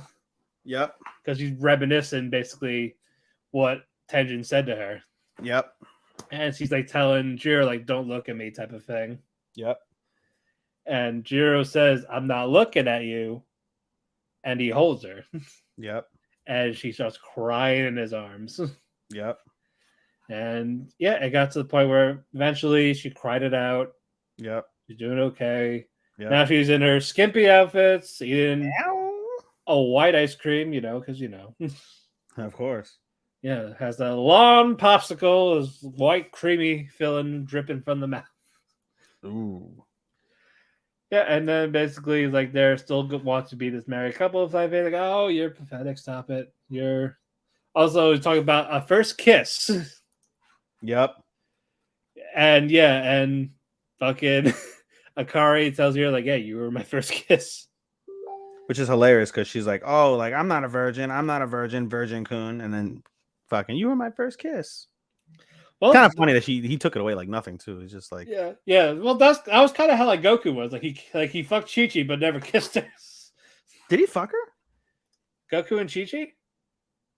Oh, I see what you're saying. Yeah. I was thinking of Bulma and the pussy patting scene. No. I was thinking of what Goku, like, he talked about he never kissed Chi-Chi. And then Vegeta's like, what? You never kissed? He's like, no, but you're married. You have kids. Yeah, you fuck her. Hey, I mean, that's a romanticless love, Nah, I think she just tops him. She can be fierce. The ox strength, fierce. Makes sense. Yeah. So, but they get that little awkward laughing with the first kiss thing. Yep. It was a nice episode. It was a nice episode. I really, I regret giving up my series, a couple of them. But it is what it is. Now we're doing Bocchi the Rock. All right. We got it for you. Basically, band meeting between everyone, all four of them. They want to know what they can do to expand out as a band. Mm-hmm. Like, we need ideas. So basically, Kita suggests a social media. Like, okay, great. And then when he's already about to speak, they're like, no, not you. You're going to be writing music. You're going to write songs for the band. But with Nijika, she suggests a group photo portfolio. Mm-hmm. So they all basically they want to go out to get photo shoots. So basically, Bocchi is tasked with writing the songs. A whole week passed. Nothing. She can't write. Oh, she can write music, but not. It's all depressing and fucking miserable. Basically, she wants to match how they are, like happy, extroverts, all this shit. Yep. Everything she's not. So now she's like pretending to be one of them. She's trying to pretend to be Kita because Kita's the one singing. Yeah. Like she's in a room reenact, like, ooh, let's go have a drink. All this, like, oh wait, no, I'm not being her. I'm not being her. We're gonna be in a fucking party whore. And she caught her sister and the fucking pet. peeping in for this show. She's like taped up, saying, "No peeking, get out." So she hides in her little music room, trying to write the songs. And you find out she fails. Like, I'm sorry. And it's like, oh, that's not why you're here. We're doing the photo shoots. Like, we're looking around. We're gonna walk. None of us have anything to do. Let's just fucking take photos all day and Yeah, they look cool. Yeah. So basically, they were finding some spots, but like some of them, they're not matching the personalities of all of them fully. Mm-hmm. Like, it seems fake type of thing. Mm-hmm. And of course, Bocchi's freaking out. She's on the floor. It's like, oh, we should all get a separate Instagram. You should have one. She starts glitching out. Mm-hmm. It's like, no, like, I don't want that. I just want my fucking YouTube page or whatever where she does it. Like, if I get Instagram, I'm gonna become a social media whore where you like all my posts, like it or else. Is that how Instagram works? What do you mean? There's be an attention whore, like everything I post, like it or else. It depends. Well, it depends on what you do there. What you use it for. It depends, yeah. I mean, there was a time when I first got Instagram a while back, like when I first got it back in like 2012. I used to go through and like everything. I used to just like I used to like everyone's shit, everything. And then over time, it was like, all right, well, I became more selective. And now that's funny. I hardly like people's shit, but then I'm like that. I'm like my post, I post shit.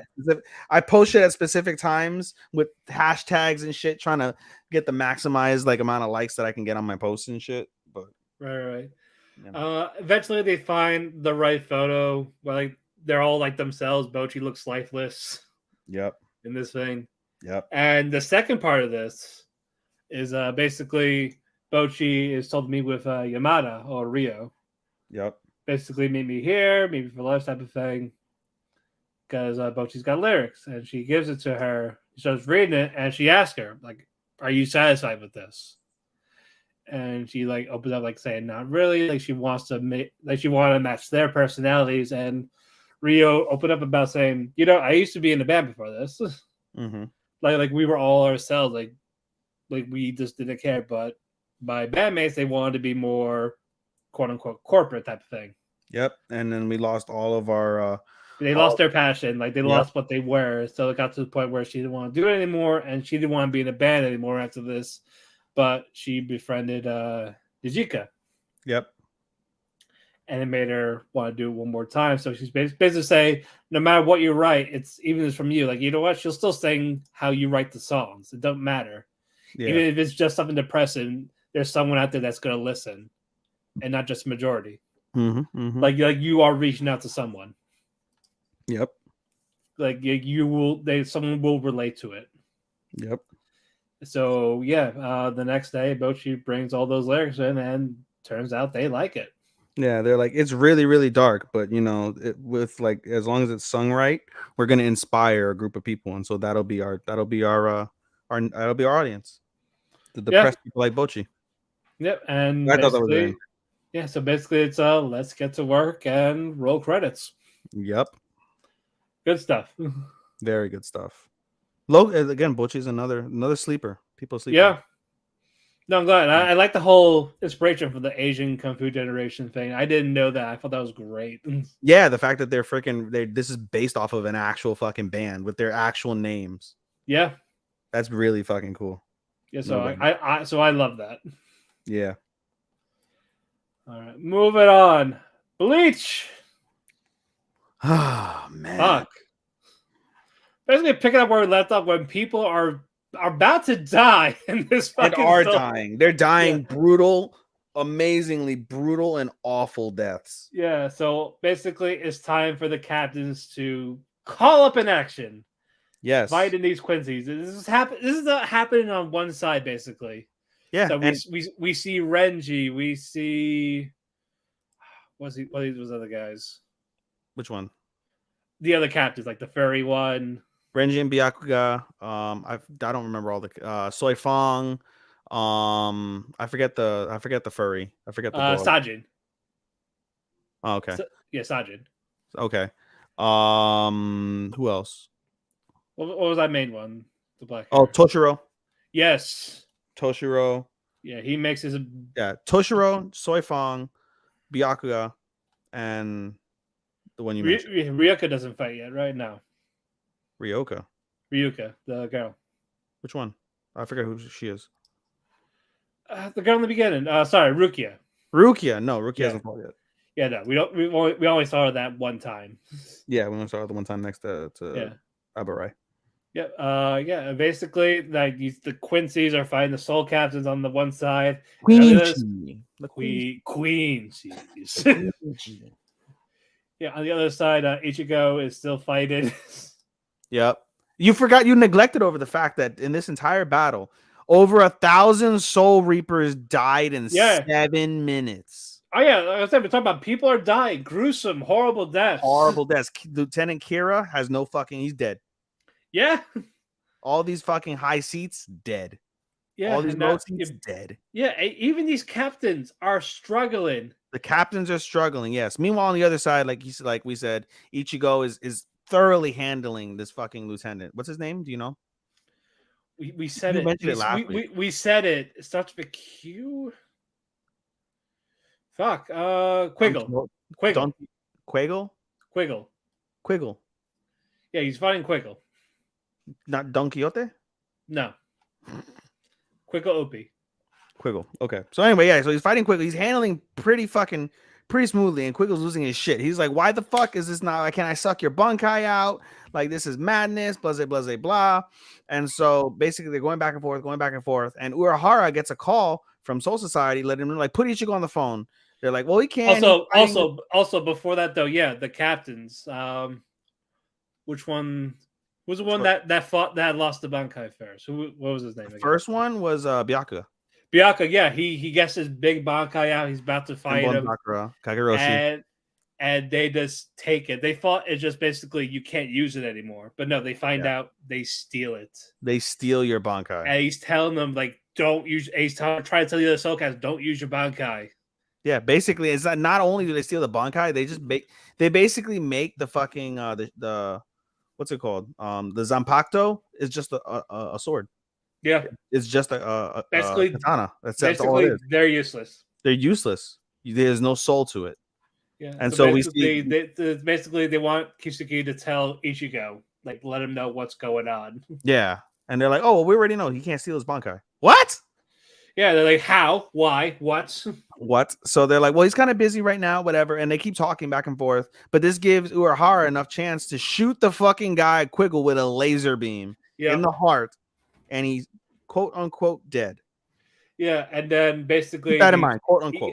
Yeah, so Ichigo talks to the guys that they're letting them know what's going on here. Yeah, and they're like, analyze the power. Come to the Soul Society now, basically. Yeah, and they brief him on the situation. Over 1,000 are dead in 7 minutes. Bankais are being stolen. Blah, blah, blah, blah. And Ichigo didn't know. They're like, oh, they're stealing Bankais? How? And then he's like, oh, the fucking he fought. And so he thought his first fight was like trying to disable it, but So he goes he goes into the portal by himself. Yep. He's really close to the Soul Society. And you hear you see the shots. Yep. And you see the portal close. And you're like, well, why the fuck is the portal closed? Yeah, he's stuck in there. He's stuck in between. No, not just that. Quiggle shoots this laser through Chad, through Urahara, and into the fucking portal to close it. Yeah, and he shoots it again, and he traps Ichigo in a fucking seal, in like a airtight black hole like seal. And they're like, "You're never gonna get out until this fight is over." So that's everyone's wounded. Yep. So Q credits. Nice fight, nice little damn. Raw, definitely raw. And these guys are OP as shit too. Yeah, these Quincy's are fucking crazy. Yeah, the Stern Ritter is basically their death squad. It's basically Quincy death. It's a Quincy elite, so it's a Quincy death squad. Yeah, so Quincy death squad, Stern Ritter, savages. All right, 4 more. All right. To Your Eternity. Solid episode.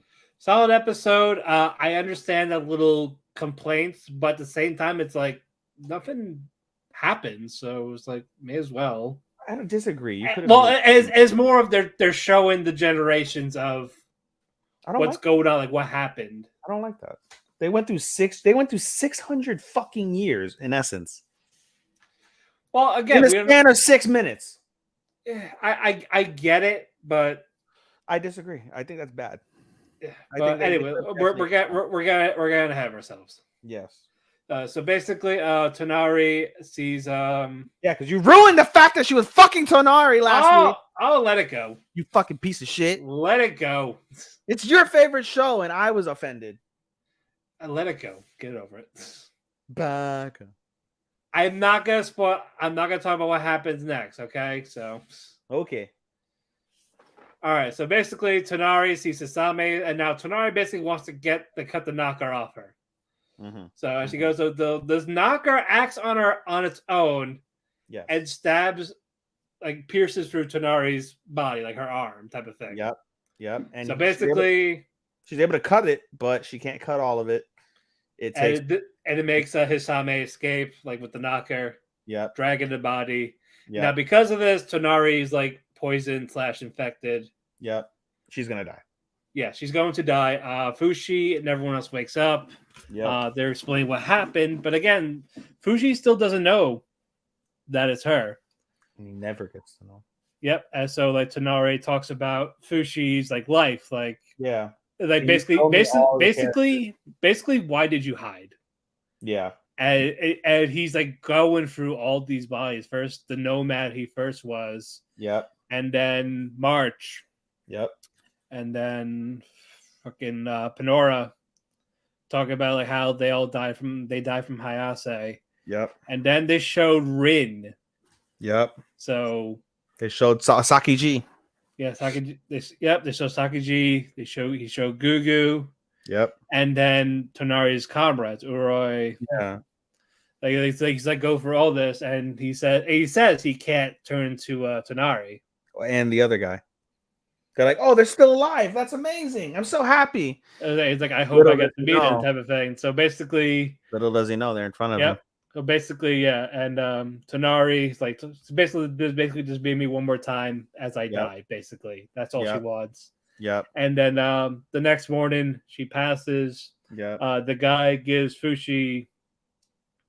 What does it give? Like a book? No, it doesn't give a book. Does let us know like I'll be letting people know. Yeah, and she's like, listen, like she prepped that body for you. Those poisons, if you're ever in a pinch, like she's got dozens and dozens of poisons. Basically now Fushi will have poison resistance in that form and can use arrows. Yeah, like, and so then, it turns into basically they leave and the guy starts to cry. Well, but first he asks for the name. He's just like, "Don't worry about it," type of thing. Yeah, and you see him in that new form looking out. Yeah, and he feels something. Yeah, and it's a book, and he opens the book, and he remembers like that's the same book Tonari had. It's Tonari's journal.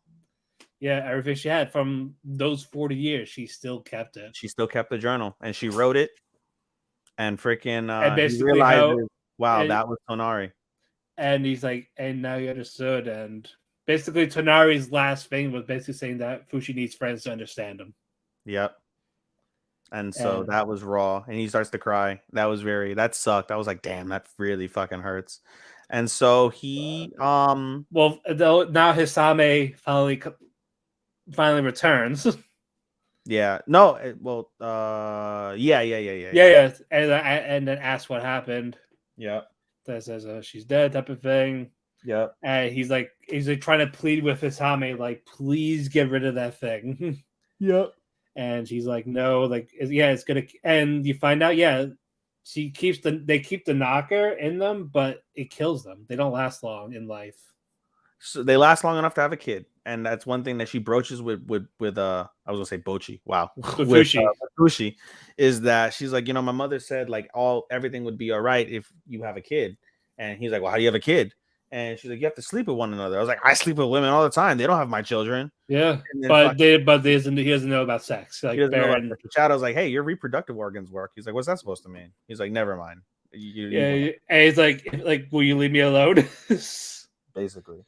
As so basically, yes, Fushi takes Isame back to her group. Like, please get her fed. Like, please try to cut that off. Yeah. And he glared at one of them, saying, I could have killed her any second, but I chose not to. So you better fucking rush. And they run.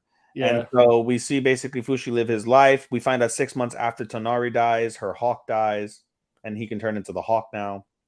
Yep. And by the way, it was really interesting because we skipped over this facet. Like, if he watches someone die in front of him in real time, he feels their heart. He feels the pain in their heart as they're dying. Yeah. And he sees them like the spirit flash before his eyes. It's like do do Yeah. do do do do. Like, and that's got to be crazy.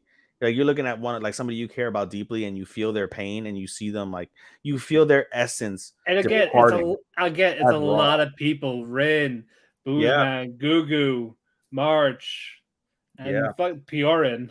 Yep. All these people, and some of them in like gruesome ways, from March getting shot with an arrow, Pinor basically being dissected. Yeah. All this shit, and he finds a village, and he basically is trying to find a way to fit in.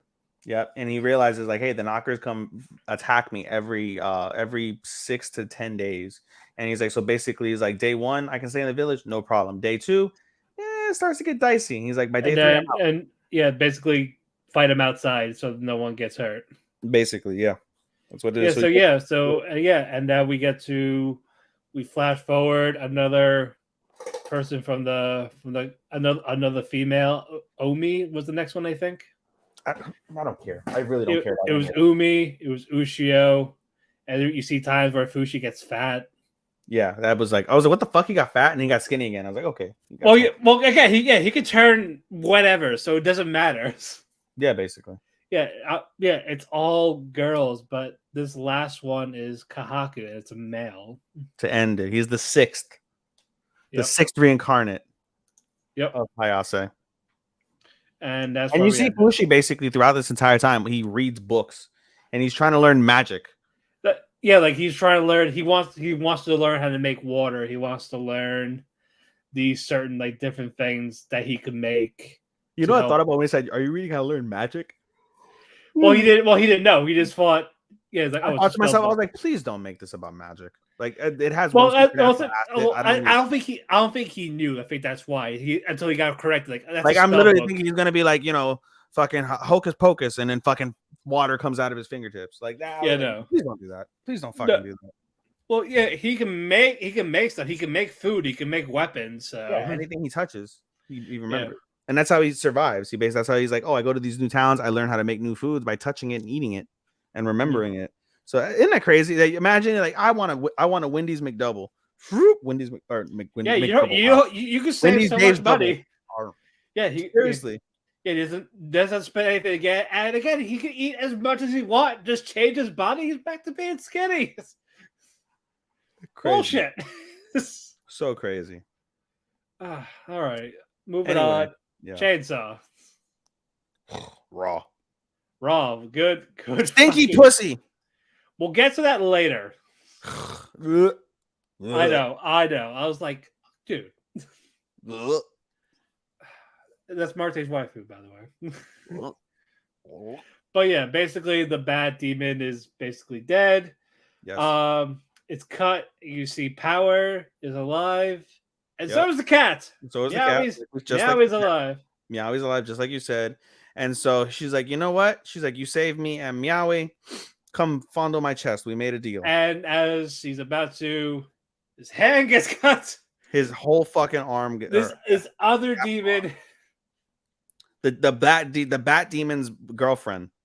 Yeah, basically. So now like, the worm demon.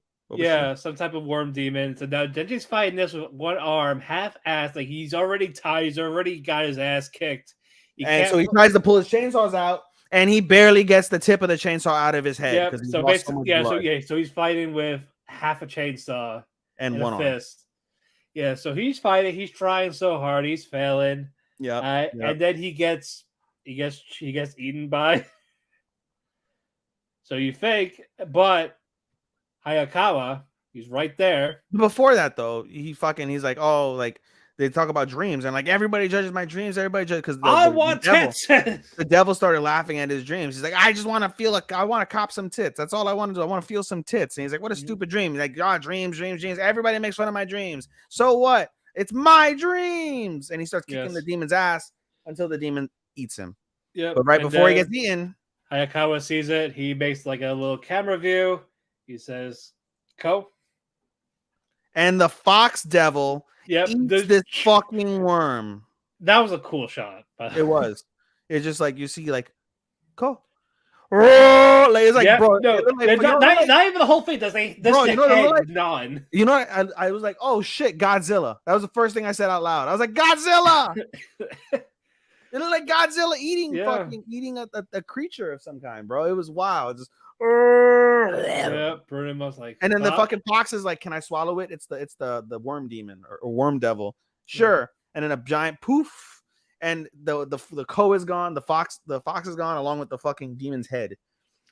Yeah, and then Hayakawa's crew tries to do a little cleanup. Yep. Denji's in the hospital. Yep. They found his arm though. Yep. They were able to reattach it because he's a devil, not because of the fact that it should have been. Yeah, basically they were able to get a blood transfusion to heal himself, basically. Yeah, basically. And then Hayakawa was like, you're in a lot of trouble, right? Type of thing. No, not at first. At first, you're not supposed to take power out. And they were like, oh, well, we didn't know that. And he didn't know that. Truth be told, he did not know that. No. And then he's like, so yeah, she didn't. We noticed the trail of blood. We saw you guys on the camera because we were trailing you, of course, because you guys are fucking we need to keep an eye on you 100% no matter what. So we saw you leave the area, which you weren't supposed to, and then you went to a house. We went to that house, and there was copious amounts of your blood at the house. Based off of what we can guesstimate, Power tried to kill you, didn't she? And he's like, maybe. Is that how it went down? I don't recall. You saw me. I hit basically denying it. Basically. And he's like, if we find out that you're lying and you're trying to cover up for her, you guys are both gonna die.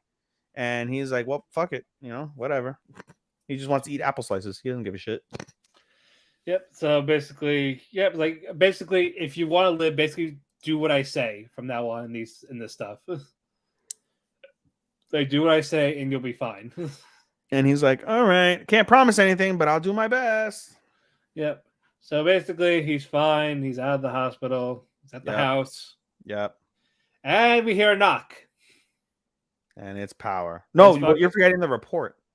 You're forgetting the report. So basically, he goes to Makima. What's his name? Hayasaka? Hayakawa, or call him Aki. Aki. Call him Aki. Yeah. It's easier. So Aki goes over to Makima, gives his report, and he's like, what's peculiar, right? Like, you should have seen this on the camera. Like, why didn't you see this on the camera? And he makes up bullshit too to lie to her, for them. Yeah, basically he's covering for them. He's covering for them, and he's like, all right. She's like, all right, well, that's what you say. That's what you say. But Makima knows, of course. So fucking again, they have their normal day. We see a nice peaceful morning for Aki. Yep, he's having his cup of coffee, reading the paper outside, smoking a cigarette. And he's about to make lunch. Even he wakes up, he fucking scratches balls, brushes his teeth, freaking eats his fucking crazy toast concoction, and then there's a knock at the door, and then there's a bang at the door. Yep. And then the whole doorknob fucking flies by their face. Yeah, and then it's Power and Power. And they're like, and Makima calls, and they're like, yep, Power's staying with you too now. And he's like, what the fuck? Da, da, da, da. And Power's causing a bunch of havoc, being messy. And then Makima's not flushing her shit, using too much before that, Aki's like, why'd you do this? And Maki's like, oh, because I trust you. And then Aki's like, well, okay. Yep, he starts whatever you say. He's like, he laid over like a dog. Yep. And then she's like, she overstuffs the toilet, says, I'm not gonna always flush. I'm not gonna always wipe. I'm not always gonna bathe. You're right. Yeah, so she does. So she doesn't wipe. She doesn't bathe. She doesn't flush. Stanky ass, pussy ass. Stanky ass, and pussy. Like, this bitch stank. This bitch stank. It got to the point where even Denji's like, no, that's too much. But unfortunately, Power. Does she take care of herself on her period? Do they have periods? No, she likes blood. She probably eats their blood. Oh, stop! I will cut this broadcast. No. You did this to yourself. You're on your own. Dumbass. Oh my god. Well, yeah. Nope. Denji's like, I'm doing it to the group.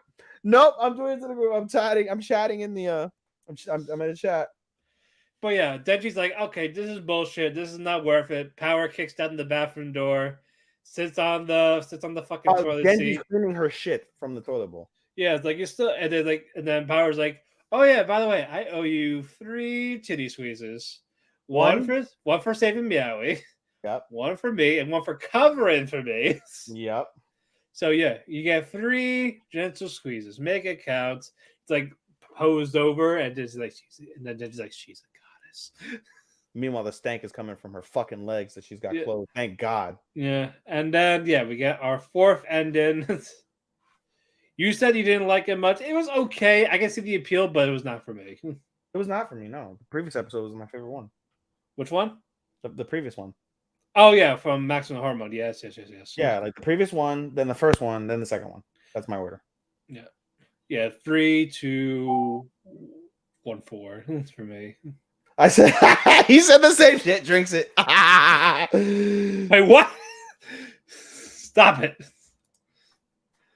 All right, moving on. Evanescent Shadow, co-main. Our co-main event of the evening. Yes, we were gonna close with this. Nope. But no. We're saving. We're saving flops for last, guys. Yes, the only time. The only time this will probably be last. Anyway, Eminence. All right, basically, He's fucking OP as shit. Yeah, we're picking up where we left off, where basically Sid reveals himself to that fucking guy. They're starting to fight.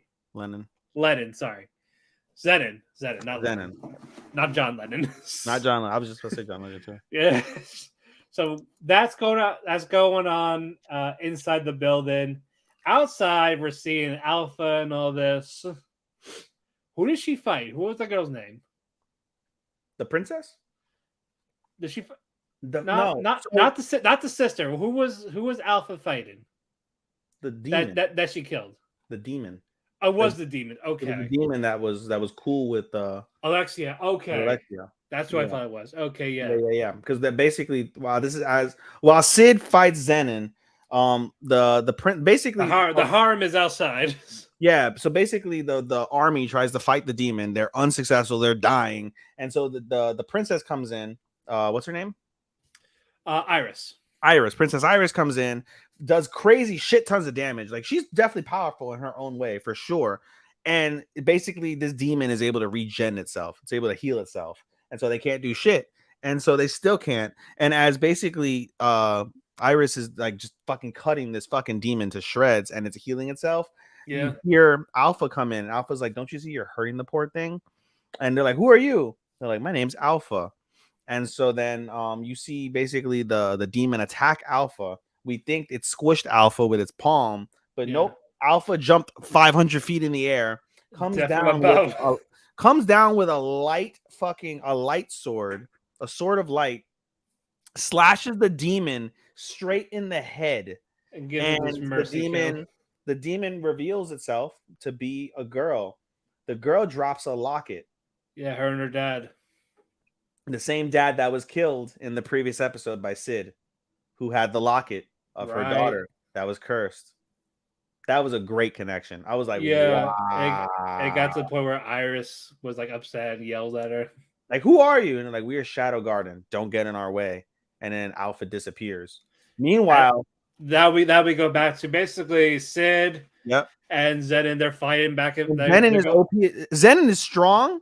And Sid is just like, he's not. It looks like he's just not trying. Yeah, he's not at all. Yeah, and then it got to the point where Zenon is like backed up in a corner, and he pulls something out of his pocket. Pills here, of course. I thought it was like I thought it was a gun when I first saw it. Like, oh shit, he's packing heat. Oh, we forgot something about Bleach. The guy, the coolest captain that has like the kimono, Kyorko or whatever his name is. Yeah. Did you see, dude? He fucking lost an eye to a gun. The dude shot a reishi gun and fucking blew his eye out. That was so raw, guy. Like, my nigga lost a fucking eye to a fucking gat in fucking Bleach. Listen, the Quincy Glock, baby. Niggas got Glocks in Bleach now. Yeah, bro, I lost my shit when I saw him lose an eye. I'm telling you, Glocks are working slowly but surely. This nigga pulled the Glock out, pop, with the quickness. Nigga turned his head, lost the eye. Bro, I'm fucking sleep. Yeah, right. That shit was wicked, bro. Oh man, fuck. I forgot about that detail. I had to go back and interrupt for that one. No, And then it no, lost the point no. when the eye That's was fair. locked. No, that should have been. Holy shit, bro. Holy shit, Christ on a cracker, but Jesus. I always say Christ on a bun. either don't know way, why. Christ is on something. He's on something. Yeah, but yeah, Zen is packing heat with pills. They're like, oh, the normal human wouldn't last. Like they would die if you have unless you have the strongest will. So he Yep. like instead of This taking is the one, will of he the just Knights of downs it. Rounds. He And just he tries to fucking eat downs 5. them. He tries to eat. I counted. There were 5, I think 5 or 6 pills, and he tries to down them. He eats 2. 2 fall on the ground, and there's 1. So it was 5. He eats 2. 2 fall in the fucking sewer, and there's 1 in the bottle. Yeah. So he's like all like charged up and all this, but with Sid, it's nothing. It's still nothing. And with Sid, like he makes like a barrier, like blocking Alexia out.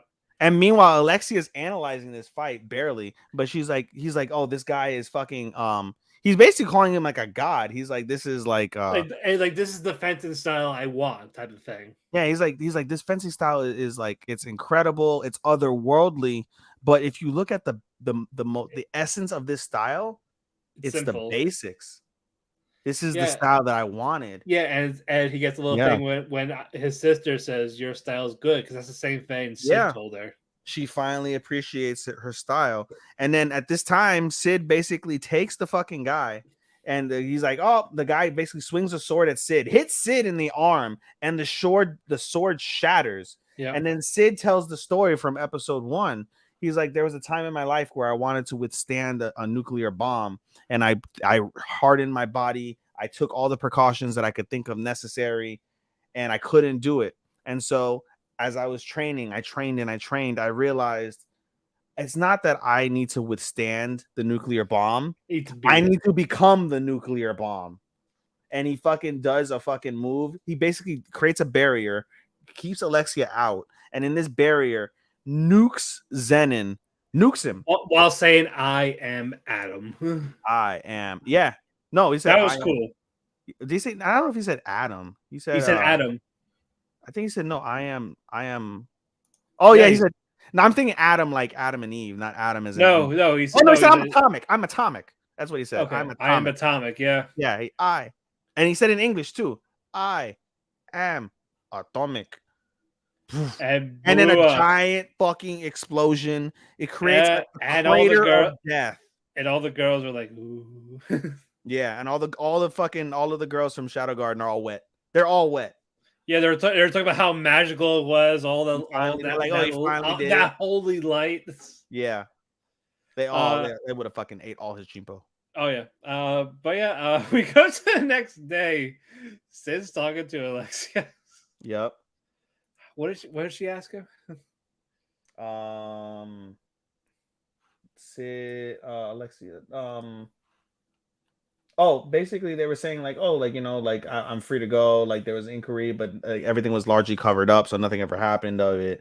And so then Alexia is like, hey, while you're here, I really, I appreciate what you said about my style, but it really got me thinking, like, like, hey, like why don't we keep this up a little longer? Why don't we be serious? And he's like, I'm gonna pass.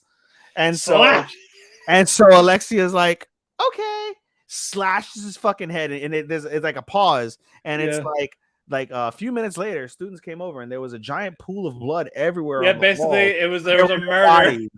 There was no bodies, so this became one of the school's 7 wondrous mysteries: the bodiless murder. Bodiless murder.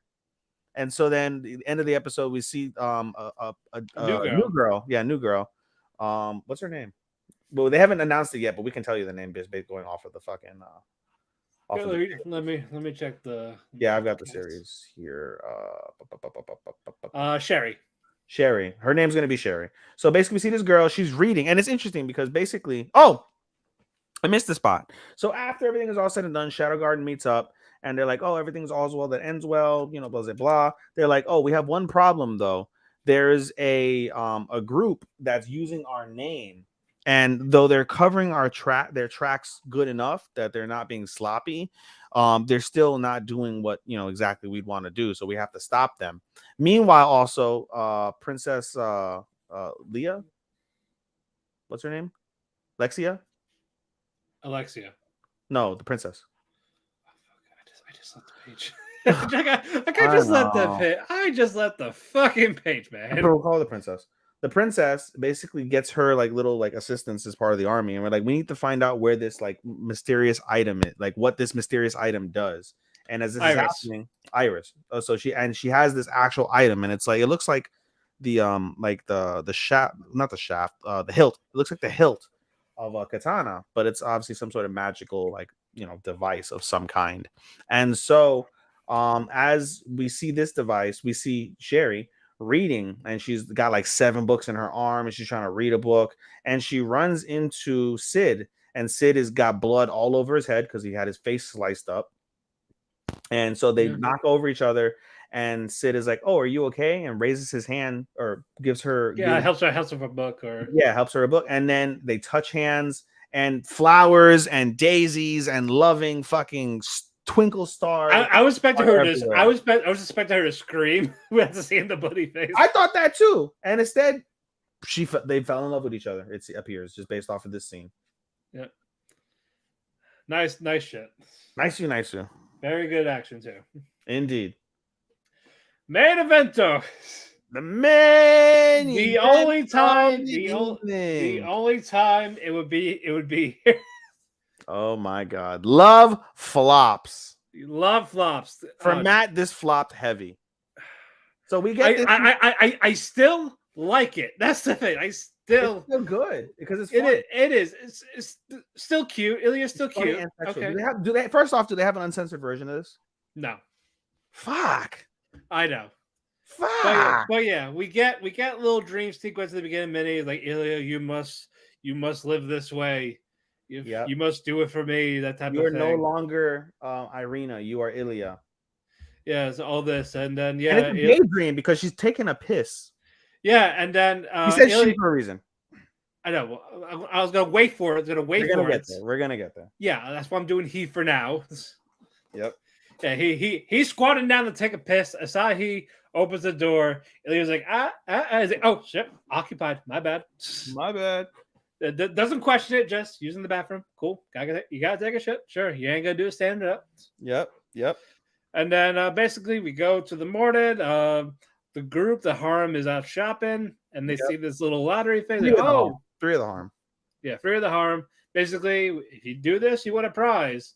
But you find out all of them win a prize. Is basically the prize is stay a night at this hot spring. A night for 2 at the onsen. Times 3 is a night for 6. AKA Asahi and the 5 girls. Or 4 girls and a guy.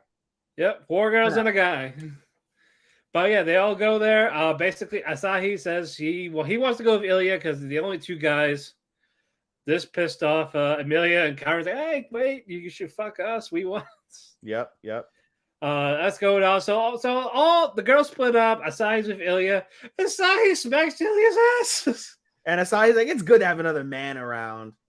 No, I'm like, look, it's like, Asahi, he's getting comfortable with a guy. Like, wants to fuck a guy. Like, okay, I can do it. I'm smacking the ass. It's a nice ass. Sure.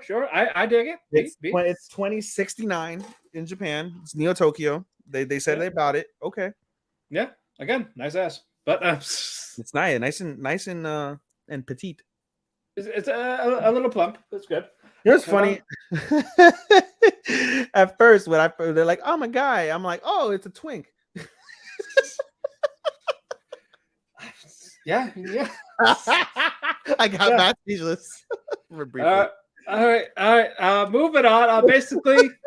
Basically, smacks the ass. Is like, oh wait, yeah. The girls come by. They knock down. Like, oh yeah, what's a hot spring episode without ping pong? Yes. So Karen, Amelia, Bai, Aoi, they're all playing ping pong while Ilya and Asahi, they're watching. Yep.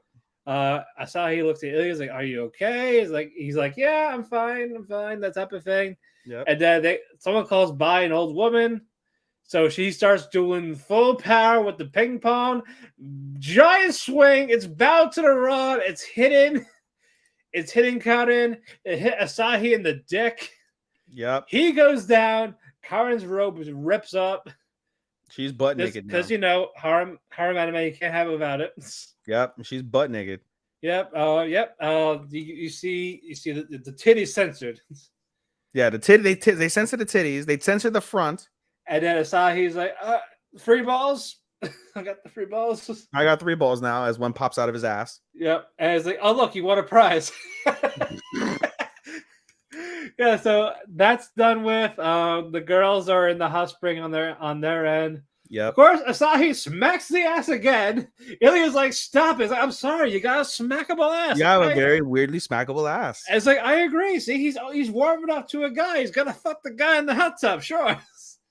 And then Ilya's like, okay, you go on without me. I can't right now. And then he's looking, and you he find out a it's Tengu mask. And where did they put the Tengu mask, Matt? in the crotch, because again, this is what we find out. Ilya's a chick. Ilya is a chick. Ilya's a fucking chick. She's got boobs and a pussy. So yeah, so he was smacking a girl's ass. Didn't even know it. You didn't even know it. But yeah, what the fuck? What the French fried titty fuck? Go ahead, Matt. Go ahead. What the fuck? You had a chance. Yeah, you had 3 high school girls. You had a milk, basically a teacher, and you had a chance to have a fucking trap. But you know what? It's unique. You got all these things in one. But no, like, okay, the trap. It didn't have to be like a straight dude. It could have just, it's a cross-dresser or a trans. Just kept it as it is. Kept it as it is. That's it. That's all you had to fucking do. Like, I'm good. I'm glad a trap is not a side character, not a comic relief. I'm glad for that fight. It's gonna get involved. It's involved in a harm. It could be a chance to win. It could happen. Like, it would not have a chance to win, Matt. Well, happy ending with like all 5 of them. Like, fuck, you could do that. But now he's like, no, man, it's gonna be a girl that got told to be a guy because I want a son. It's kind of like the letdown. It's kind of like the letdown that we felt with from Little Liars. But this had an actual fucking sad, realistic story of they prefer men, they prefer boys, not just I don't want to go to school. Be a chick for me. Yeah, like I got it, but it's like you don't need to fucking do that. You didn't have to fucking do that. Damn, like you had a chance, you blew it. She's still fucking cute, but still. Yeah, she's really cute. Yeah, incredibly. And it's like, fuck, even if it was a guy, when we thought it was a guy, still fucking cute. I didn't like the shorts. I got him. I got why. I just didn't like the shorts. Still had the thighs. I would have preferred that they would have worn a skirt and still said, "I'm a guy. I'm a guy with a skirt." Like Momiji from Prudes. Remember, okay, he used to wear skirts, or at least a different style of shorts. Yeah, they were like bloomers. Like I know, like actual, like not like that little weird thing on the bottom. There's like a regular black shorts maybe or something like that. I don't know, but yeah, still cute, but still fuck that. Yeah, now we know it's a girl. Bullshit, but and it made it funnier too. It was like, oh, the guy's getting fucked by the dog in the ass. Now it's not as funny. Yeah, exactly. Now the girl got raped by a dog. Yeah, now I made it funny for some fucking reason.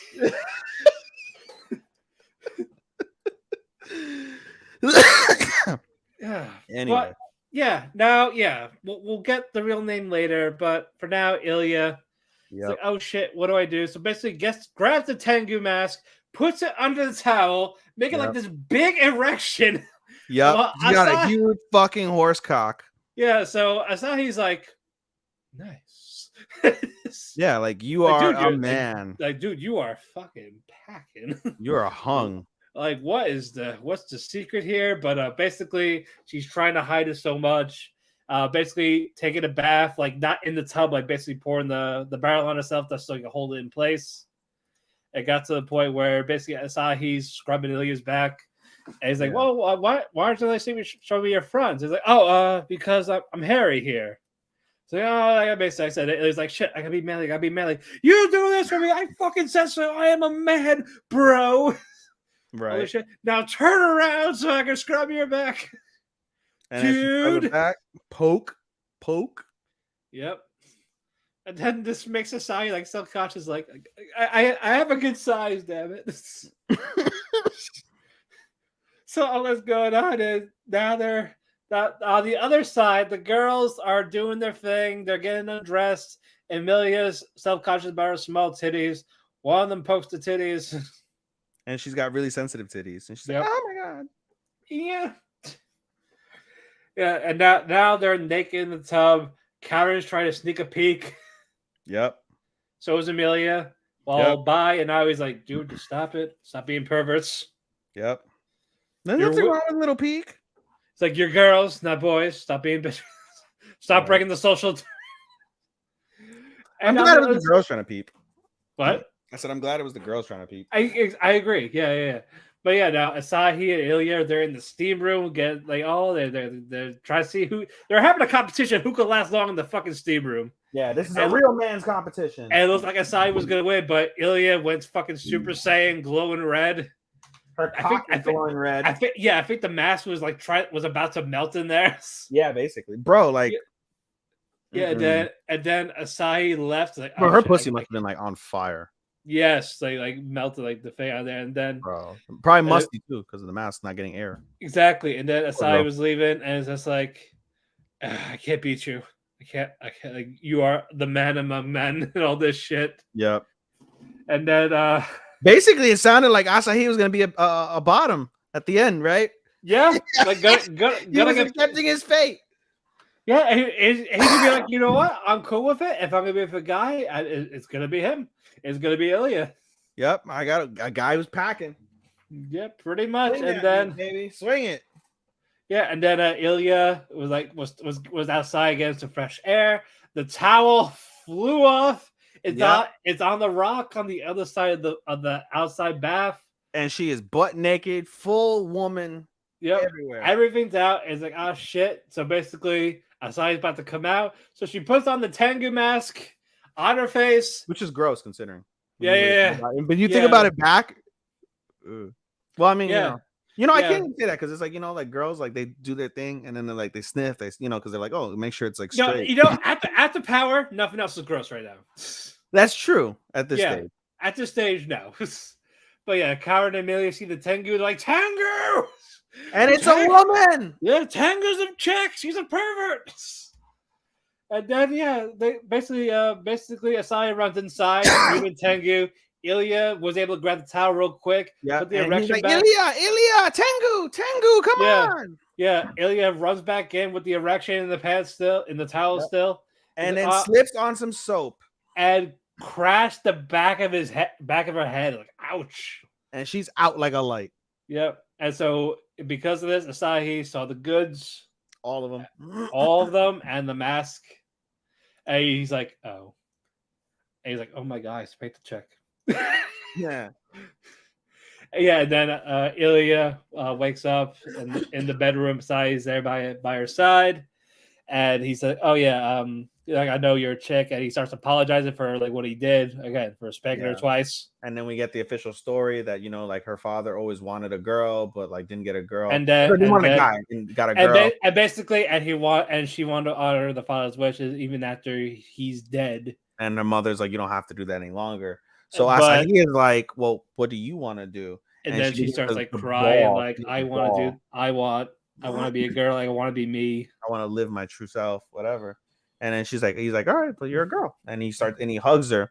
And in that moment when he looks up, she gets that little spark, like fucking flashback, and we see a child Asahi smiling at her the same way, and she loses herself. And Asahi's like, "You good?" And she's like, "Oh, I'm sorry. What?" Yeah. And then we get the credits roll for a bit. Well, no, sorry, there's the end of the episode is they're talking about the Tengu, and meanwhile, fucking Ilya is really, really embarrassed at the fact that, like, oh, the Tengu is me. Yep, basically, and you see a real Tengu.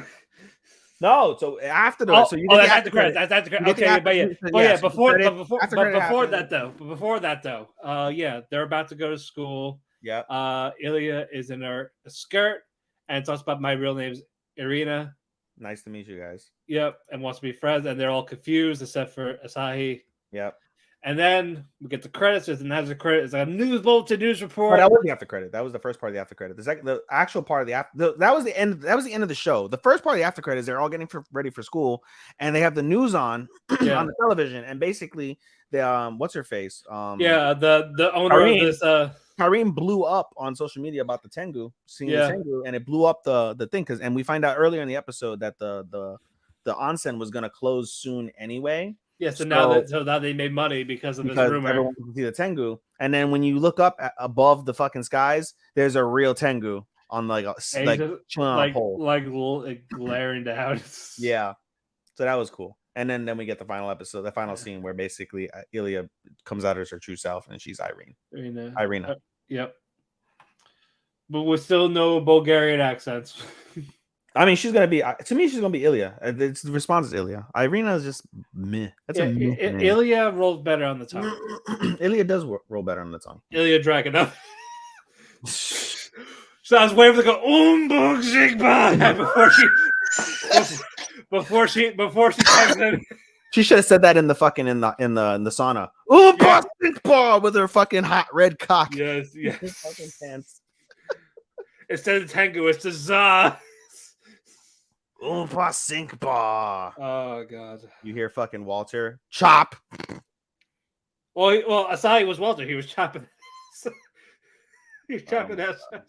I'm really depressed that there's not an uncensored version of this show. You think that would be it? Yeah, like I wanted to see fucking nips. But no, it's gonna be the fucking dog reincarnation next season. Fucking Christ, Japan. And it's like, it's not gonna even be that bad, truth be told, when it's all said and done. Yeah. When you really think about it, like it's gonna be like, like you'll see like fucking like some panty. You'll see a lot of panty shots and like underwear shots. Oh, there's gonna be a lot of upskirt because the dog's gonna look under the skirt. Of course. Yeah, there's gonna be a lot of upskirts. It's gonna be a lot of upskirts. But it's not gonna do anything from it. Like you're not gonna see like wet spots. You're not gonna see like nothing else. You're not gonna if you're lucky, you're gonna hear moaning. You're gonna hear moaning. Yeah, I was gonna say if you're lucky, you'll hear that. No, you definitely will. You think? Guaranteed. Guaranteed. Want to bet a shot? Yeah, I'll bet a shot. But no, like real moaning, like masturbation or that type of thing. No. I'm talking about like actual like moaning, like she's like masturbating or she's getting fucked by a guy. You want that type of moaning. So basically, I don't want it. I'm just saying like. So basically, we're betting on whether the dog is got to sniff a lot. Then sniff that ass or crotch a lot. No, I'm not saying that he's gonna produce the moan from the woman. I'm saying that the dog is gonna be chilling. The woman's gonna bring a guy or have a boyfriend. Oh no! I was gonna say the dog's gonna make one of the girls moan from when he goes up to skirts. That'll probably happen. Yeah, that'll probably happen. Yeah, I said that's gonna definitely happen. Yeah, that'll probably happen. For sure. That'll happen. Especially since it has an etchy subgenre in the actual thing. Yeah, it's gonna happen. Yeah. Alrighty, but yeah. Aside from the letdown, it was still a fine episode. I still like the series very much. I like it too. It's like, oh come on, guys, cop out, boo, pussy. Pun intended. Yes. All right, closing thoughts. Solid episode, solid season, like I always say. Nice week. I'm glad I dropped one. Fuck. Yes, thank God. Right? Yeah. What are you down to? 19. 19, right? Well, it would be 18. No, we're down to 17. It would be 18. You have 5, and then we have 12. That's 17. Yeah, I had apartment complex, and I got OG Sun coming back next week. Finally. And JoJo next month. Well, I have JoJo too next month, so that don't count. Yeah, well, it counts, but not really. Yeah, so I got those. But are we gonna? So the same thing though, because it took me forever to finish JoJo. I'm not gonna, because it all comes out. So I have no particular desire to watch it. I'm like, because I'm gonna watch it all in one sitting. I'm not gonna watch it all once in, but I'm gonna aim to finish it before the year's over. To do it for the year or season awards, either one. Because I'm gonna try to watch it before the awards we do our awards. Yeah, that's a fair assessment to do that. Yeah, so if I gotta watch like a couple at a time, sure. But with the season, we'll see what happens. Yeah. But yeah, guys, we might be away for a couple of weeks. Well, we are going to be away for a couple weeks. Yeah, probably. but we still know we know exactly when we'll be back. But if we are caught up, we will try to do something. The maximum time we'll be out will be through the end of the month, as it stands. Yeah, because don't Maximum expect us time. That's we're not recording Thanksgiving week. No, we're not going to record Thanksgiving week. We're not going to record because I'll be way too far behind. We're not going to record while I'm away. So we're minimum 2 weeks. We may record next week if we're lucky. No, actually, no, we can't. No. We're missing 3 weeks because I can't record next week because I fly out that Thursday. Right. And then we can't record the following Thursday because I'll be too far behind. Yep. And then the following Thursday is Thanksgiving. So we are going to be out 3 weeks. Yeah. Unless you want to record sooner. Like if you want to record on like a Wednesday night or something. If we are caught up somewhere, sure, we will figure it out. You can squeeze one in on not Tuesday, Wednesday, because Tuesday is my MMA podcast. No, I'll skip that or a Monday. No, I can't because Monday is when I use to catch up on the shows. Gotcha. Because we'll figure it out. When we find a day when we're caught up, we'll probably do it then. It's got to be Wednesday or bust, dude. Really? Yeah. Maybe. Yeah. We'll figure it out. If anything, I might do a Keki shop if I can get a guest, just to fill out the gap. I mean, the other thing I was gonna say is, well, no, never mind. It's Thanksgiving weekend. I was gonna say like, oh, we could record that one. I know it's Thanksgiving weekend, so it doesn't matter. No, because I'll be hosting. Yeah. So. Yeah, you know, my friend suggested that I should do like a Friendsgiving. I've never done a Friendsgiving. I've been to a couple. I've never done one, and then like I hate Thanksgiving. To me, Thanksgiving is like the worst holiday because it's a holiday for white people and fat people. That's what it is. Well, I usually hate it because it's just people I don't really like talking to. I mean, I just aside from my actual family, and I see my friends after. That's it. Like, I'm not a food person. Like, that's what it is. Like, I don't give a damn about food. Like, it's just an opportunity to be a fucking glutton. It's an actual holiday to promote gluttony. That's truly what Thanksgiving, when it really boils down to. And it's like, I'm not that guy that like I'm gonna eat until yeah. It's also mostly seeing people that you haven't seen that I've been, but again, I don't like half of them. See, I grew up different because I didn't really grow up with family here. Like I had my mom, my aunt, my mom, my father, my aunt, and then my grandparents. Once my grandparents died, it's like all the holidays died because like I had my mom, my aunt, and it's like, like at that point I enjoyed working because I would make double money. Like I would much prefer to work on Thanksgiving because I would make double money. Now I'm salary and I get the day off anyway, so I'm off. Cool, I get to watch football, but it doesn't do much in the grand scheme of things for me, at least. Like, I don't give a fuck. Like I'd much rather, like my favorite holiday is New Year's because it's the national holiday to get fucking shit faced. That's what New Year's is, and Christmas is okay. I don't mind Christmas. Christmas is definitely a holiday for children, and there's no younger children besides my newest kids, but they're all in New York. Like there's no one like here that I do that with. Like it's hard to buy gifts for fucking 80 and 70-year-olds. Yeah, so no, just buy them a will. Buy paper to write the wills. No, you know what I do? I take them to sporting, not sporting. I take them to different events. Like I take them to. It's also hard to shop for people in general because either you buy it or. What I do is I buy early presents. Like for example, I took my dad the other weekend on a couple Sundays ago. I took him over to Jacksonville to watch the Giants and the Jacksonville Jaguars, and I'm telling him, like, yo, this is your Christmas present. Merry Christmas. It's in fucking October, but cost me $140 for this ticket. So here you go, old man. Happy Merry Christmas.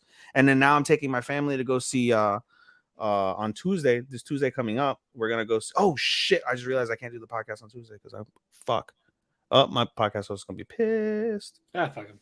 I'm taking them to see son of a bitch. So, like I say, son of a bitch is good. No, I'm taking them to see Hamilton. Yeah. And that'll be a Christmas present. And then for their birthday, I'm taking them to go see Wicked. So I get Broadway with my mom and my aunt because they're around the same time. Their birthdays are 2 days apart. So Broadway shows, sporting things for my father, I guess. You know what I mean? So that's what I buy. I buy events. And I guess I could say I buy memories if they remember it. But, I can't. There's nothing material. What the fuck can you buy somebody that's lived that long? There's nothing fucking material. Like they may tell you like something, but you can go buy it. That's why they're like, what do you want for Christmas? Like I make more than all of them. So it's like I just buy what I want. Yeah, just just buy them gift cards to a dinner place or just take them somewhere out of Yeah, town. give me- That's it. That's it. Yeah, that's it, basically, when you get there. Yeah, at that age, yeah. Once you're in your 30s, 40s, that's it. Yeah, in essence, I mean, if you have a nice, loving family, then God bless you. You have all the fun in the world for all these holidays in one capacity or another. But Well, I'm getting my last year gift this next month finally. Oh yeah, what's that? The tattoo. Of what? I'm getting the Phoenix. A phoenix? Yeah, I'm gonna make it a little bit different. I'm actually gonna make it like a little bit of a Hayabusa inspired. Oh, is it gonna be a tramp stamp? No, it's gonna be on my wrist. Oh, Yeah, you're gonna have it here on my right arm. that's the perfect place for a dildo, though. Yeah, maybe. Or beat up. I'm not gonna say it on the air. I almost did like no. We're not doing that shit. Hey, at the end of the day, guys, we gave you guys a little bit of personal insight into Matt and I's personal lives. So how about? You know what? That's no plugs today. Let's just go. All right. Alrighty. Anyway, guys, we'll see you in a few weeks. Hopefully, maybe something in between. We'll see. But if not, until then, have a nice holidays. Arigato, nate faku, and sayonara. Sayonara, minasan. Bye bye. Hold on, where's the outro? There's no fucking outro. The fuck? Oh, that's right. We don't have any. We didn't make the ED. Son of a